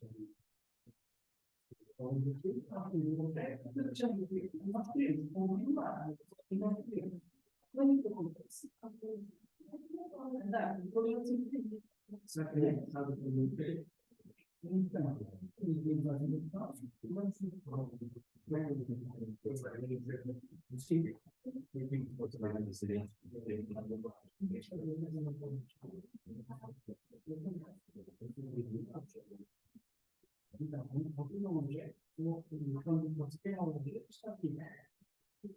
Certo? Então,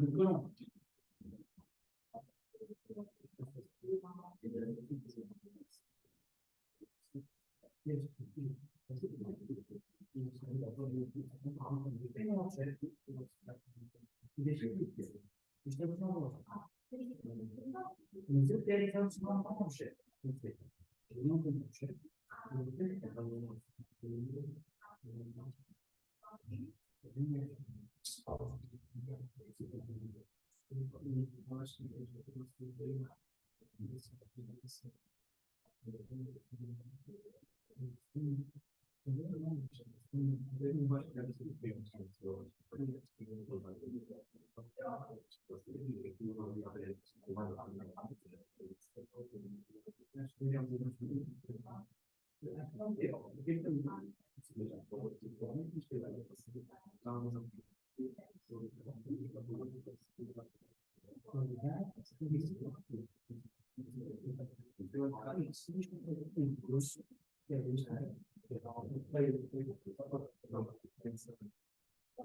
Eu não sei, eu não faço. Obrigado, acho que quero.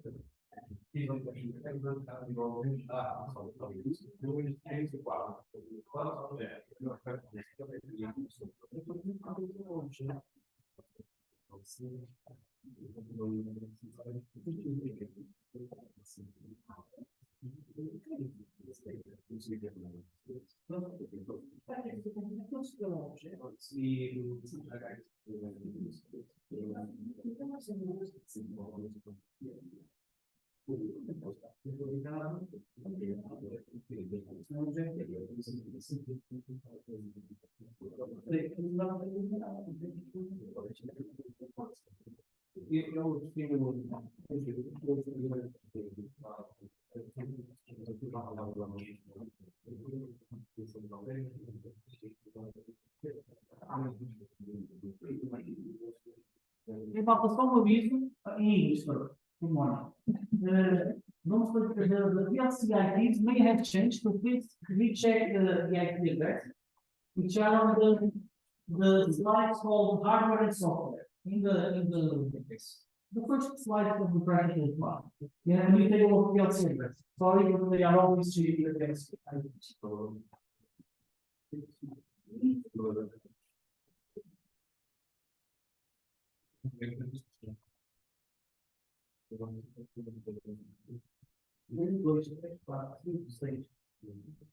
Yes.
Objeto, então, objeto, é o nome.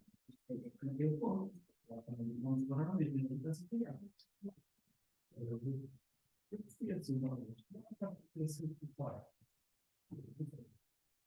Deixa eu mostrar para vocês. Eu não sou um curso, eu vou dizer, eu não vou ter que estar. Eu vou ter que estar, depois do mais. E agora, nós podemos fazer aqui.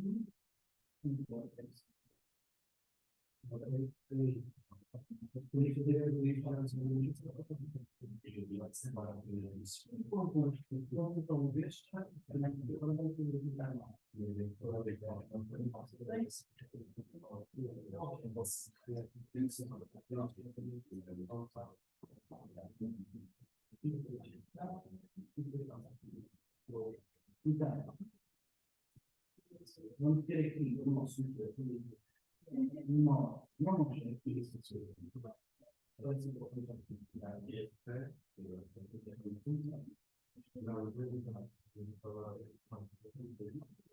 Depois posso ter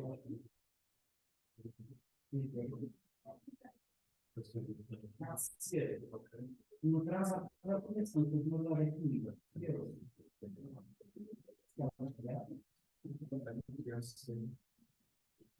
E depois fica mais um certo tempo para nós fechar, porque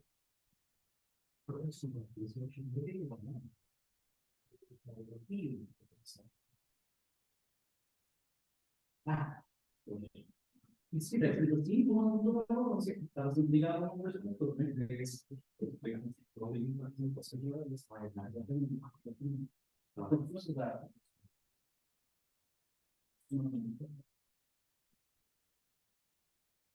Claro que não se é considerado. É um não objeto. Porque não estou agora com isto.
Então vocês notam?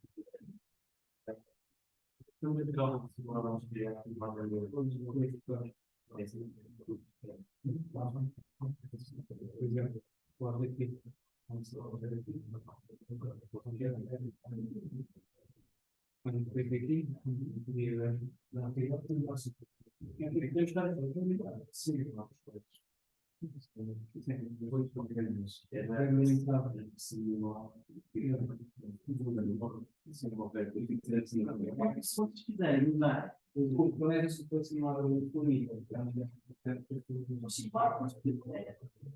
era para não ir aqui.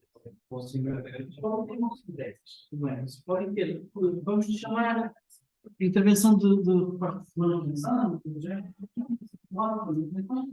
E realmente, isso foi o que eu consegui, porque mesmo conseguir definir o nível melhor. Você tem que dizer qualquer coisa. Aqui que eu tenho este não vai ser, não sei.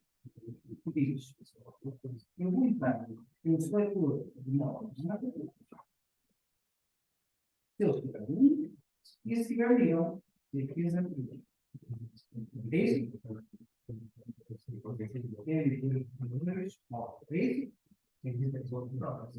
Então, isto é uma solução automática. Você tem que ter muito. Mas há um jeito de ter um botão na gay. Mas ele não pode ser. Repare, não pode ser. Às vezes, vamos tomar o valor do 3 e no fundo do valor. Se não podem estar a escrever, não dá. Essa é uma coisa que está. Eu posso comprar um substituto e dizer quanto é que não podem estar. E vou fazer um passo assim. Este foi. Se não é sempre uma coisa, pode conseguir uma na. O tempo de estar isso foi funcionar uma vez este nível, tinha que ser uma variável que não configurava mas uma memória assim. Para ter aqui depois nós não precisamos destes ligados ao que produz ali. Não, mas você pode dizer assim, não, mas eu quero dizer, o melhor é que eu tenho não falta aqui nada. Vamos aqui a utilizar certo ou por não está tudo bem. E para o type usar, e tem coisa que vai ser servidor, não é que isso. Quando carregar aqui, fica o isso realmente isso se contar, agora vai produzir e vai gostar dele. Vai dar para o segundo, eu estou a questão é que às vezes não podemos já rodar isto, mas não. Já não temos o simulador possível. E, portanto, dá a gente dizer que é exatamente o que é. Mas só que é o esse datador que é o ISA do mundo. Não sei como é que se faz. Não, podemos tornar um pouco de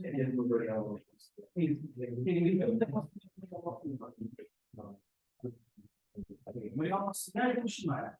Ganhar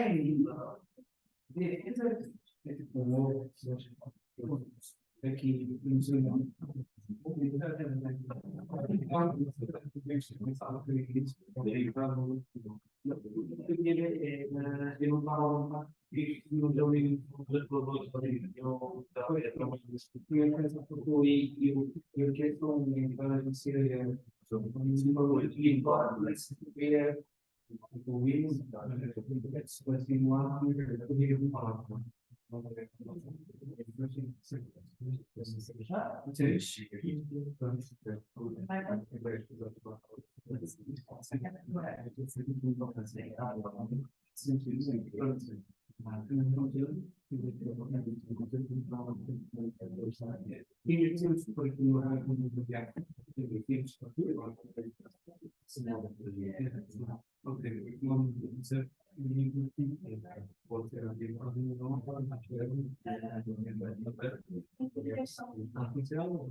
those.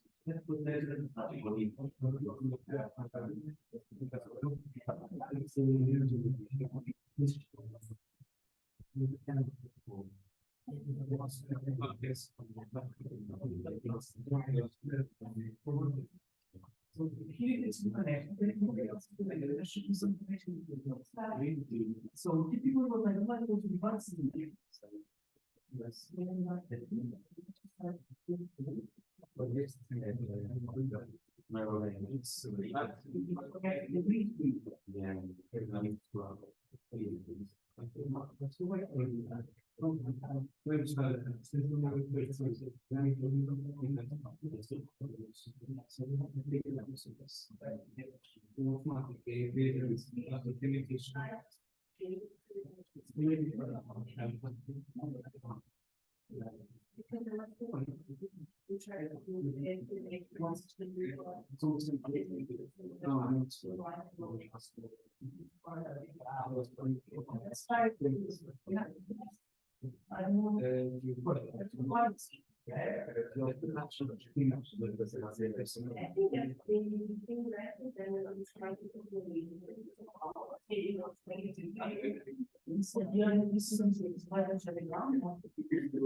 And when we're then trying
we wouldn't take it here.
Let's go.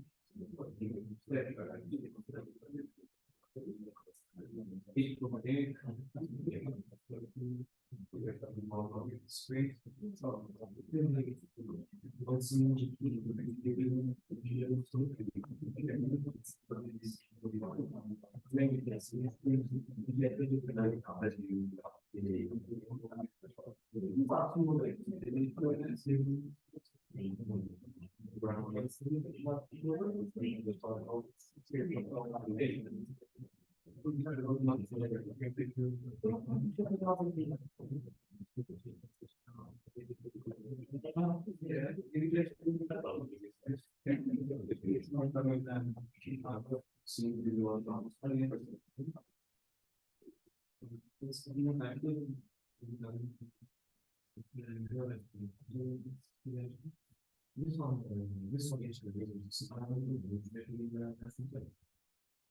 Okay, let's keep it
Yeah.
Quando eu fiz os satisfações, eu não me esqueci de uma vez, eu tenho que ir nesse caso, tenho que estar sem mais, vou pegar uma máquina e estar preparado para o dia.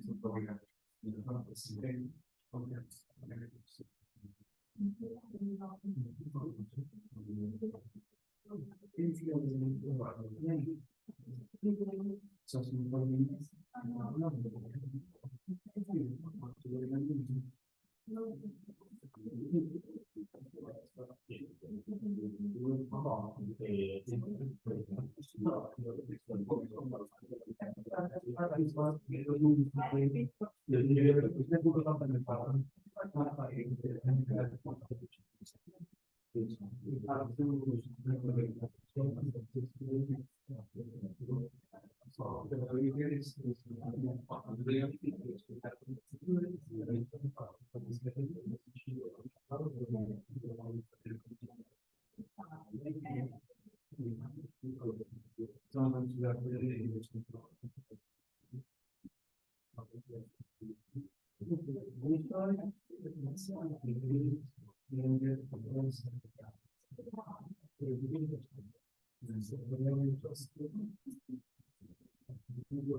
eu configurar isso, eu não queria eu depois lá e já só tem que ser igual não, não tem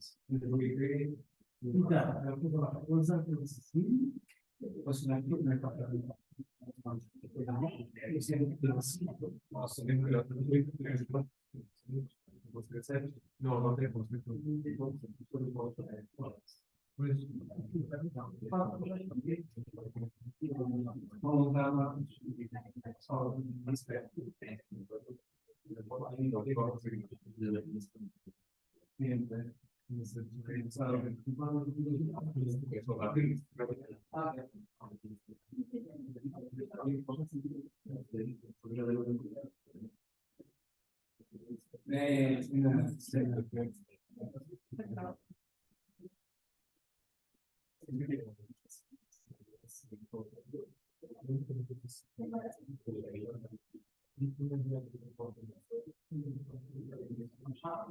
já sei, vou colocar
And there was possible one of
Yes, good, thank you.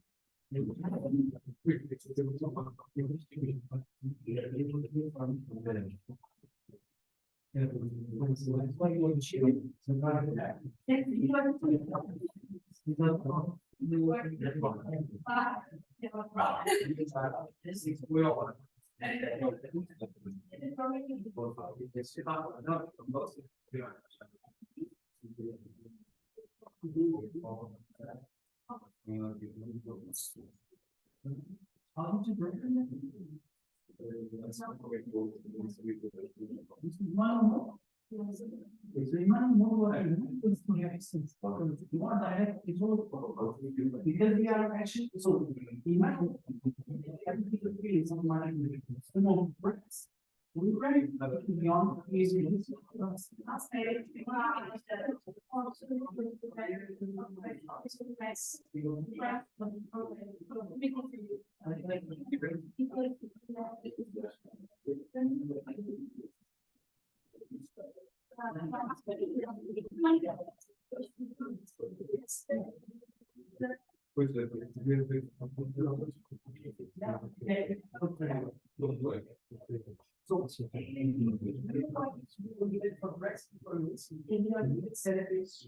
And the set is different from, so activating is.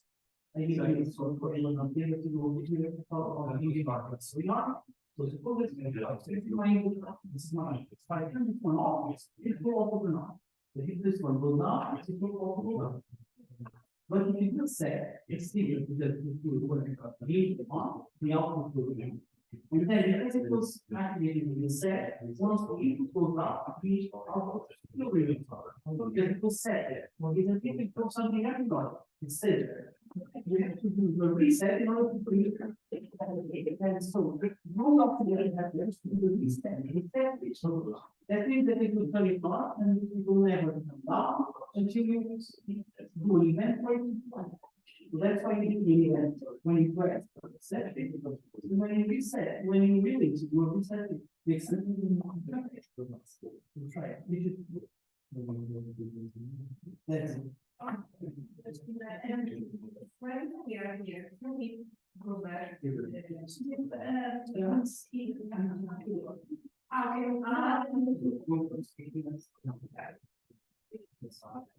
And don't forget to do the lesson.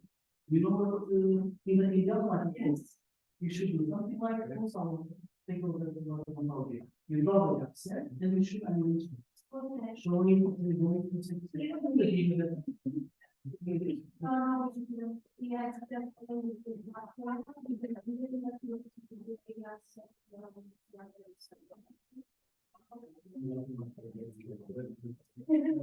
what else?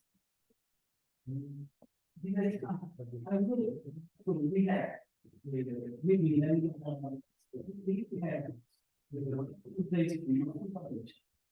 so now we is the best. And then what is the very good for you should only you should that there is for if it's in relation that is a bit more it's on board. And because I think that we have enough time to start next week, I will already be this line on this week. So I will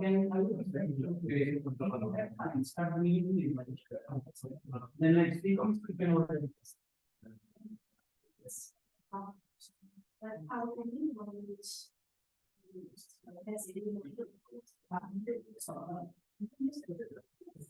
So one, 2, 3, 4, 5, 6, 7, 8, 9, 10 is the other.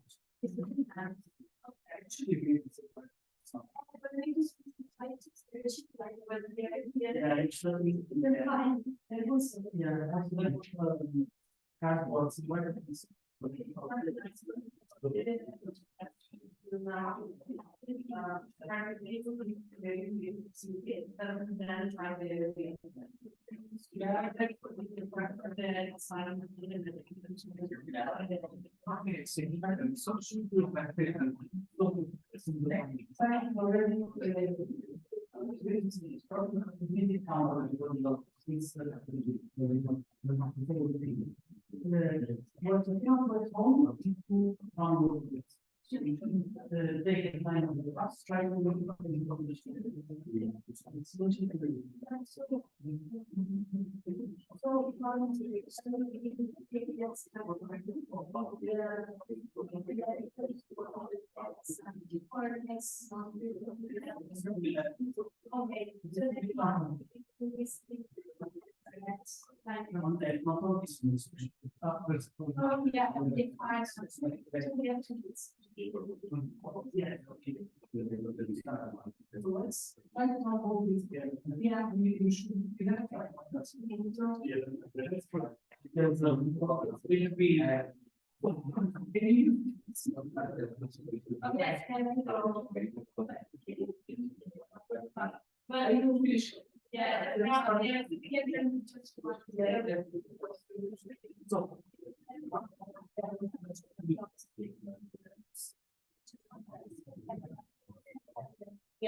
So, first thing, you have to know your profession, right? Second thing, you have to rest for all of your seniors.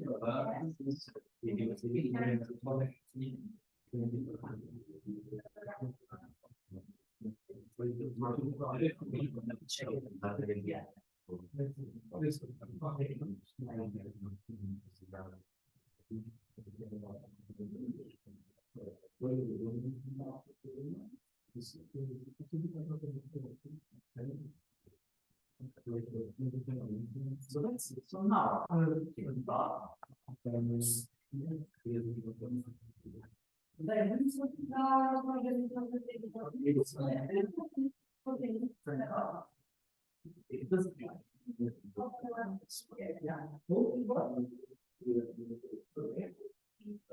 so now you can try to follow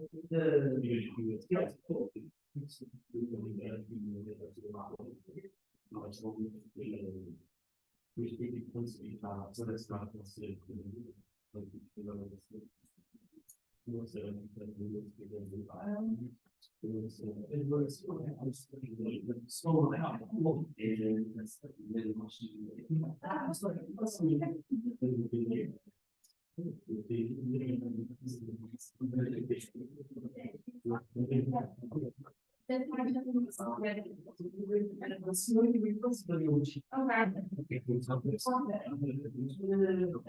Yeah. So do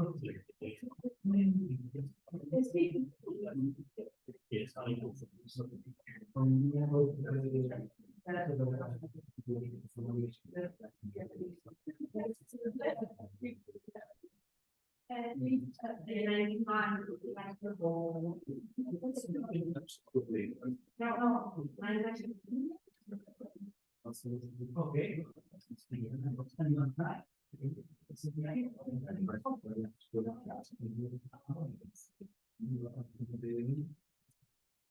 Okay, awesome. So we can do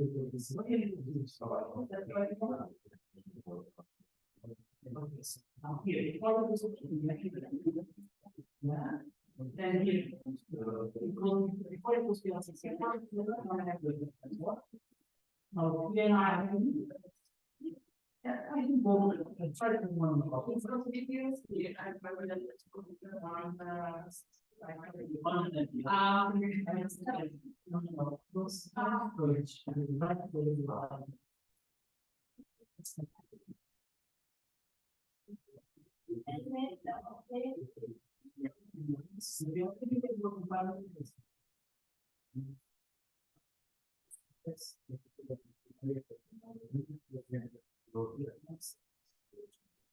Certainly for the side, that's not the rules.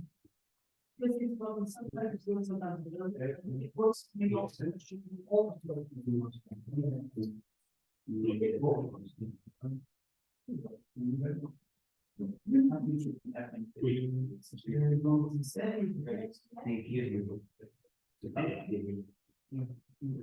no, not to reset back. So it's probably for the labor. You should say yes.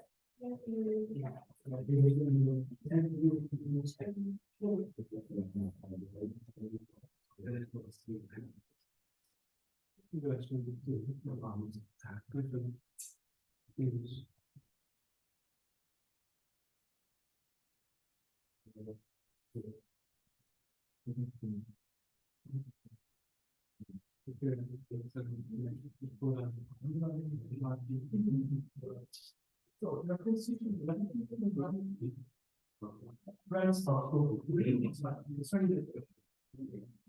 so now let's summon the region for what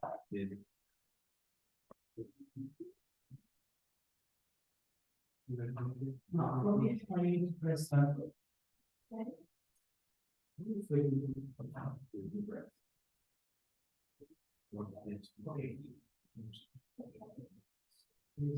you move on.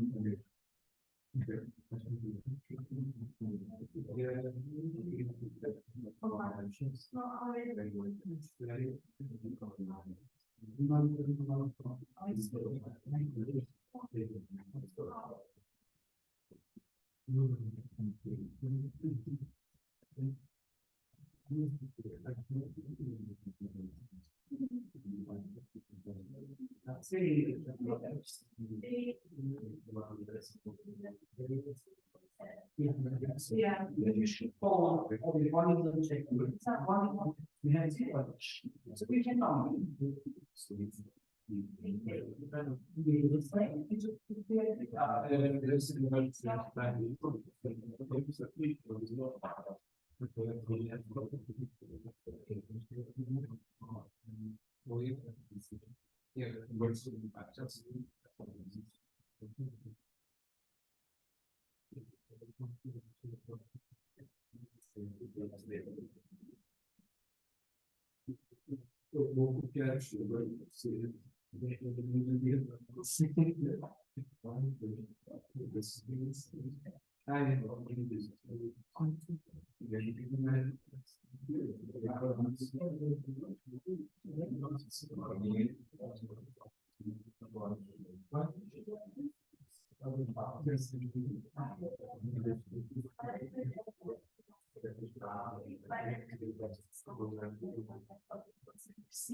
Sim?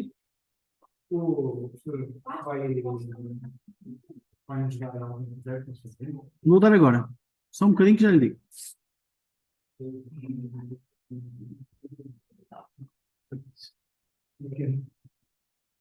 Mas que vocês já acabaram esse, é? Deu-nos um problema com a HI que precisamos de uma funcionalidade do processo. Então, para ter que estar na pior do mundo. Sim. Bem feito.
Não é coisa que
If we make adjustments in the PC and you want to load it to the yes, do we have to switch off the? No, you can just download again. Okay. Just change it and download again. Okay, perfect. Thank you. No problem. Actually, it's smarter than that because it knows that it needs to download only a little bit. So it's much faster than previously.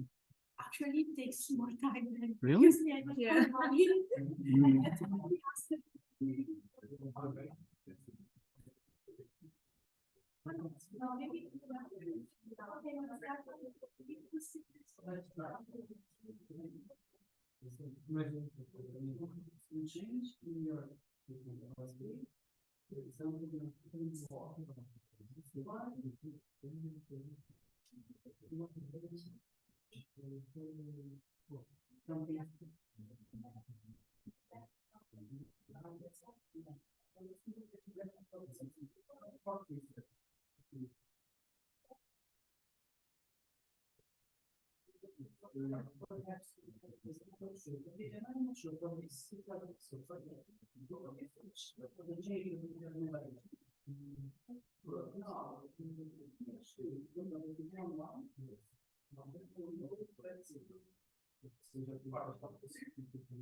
Okay, so please give me some attention just to show you the practical assignment. This is the evaluation, the final evaluation, or the only practical evaluation that you will do. I'm going to put it on e-learning. It's this slide. It's about doing the control system. Sorry. You also have it in Zoom. It's about doing the control system for como é que se diz parque de estacionamento? Para um autopark.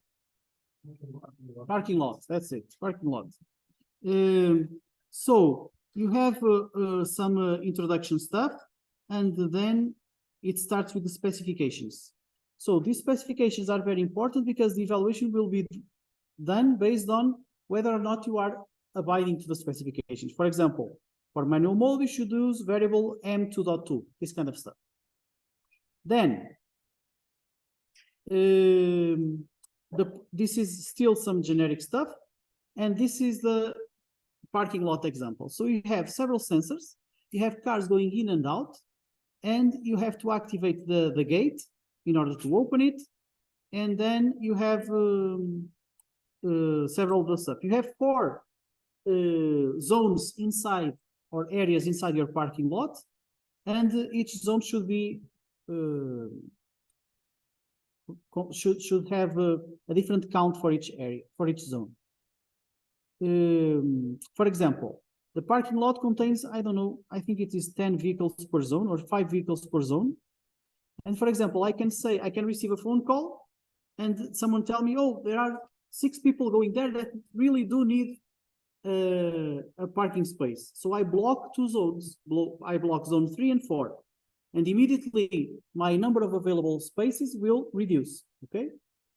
So you will understand better once you read all of this. So this is where it describes, where the functioning of the system is described. And also here, so you should read this carefully. And better, well, don't forget to read it, but here I'm specifying how I'm going to evaluate. So don't forget, I'm also going to evaluate based on the comments of the PLC. So the PLC should be properly organized and commented. And you have an example here, which will be very useful, I think. I've shown you this example before.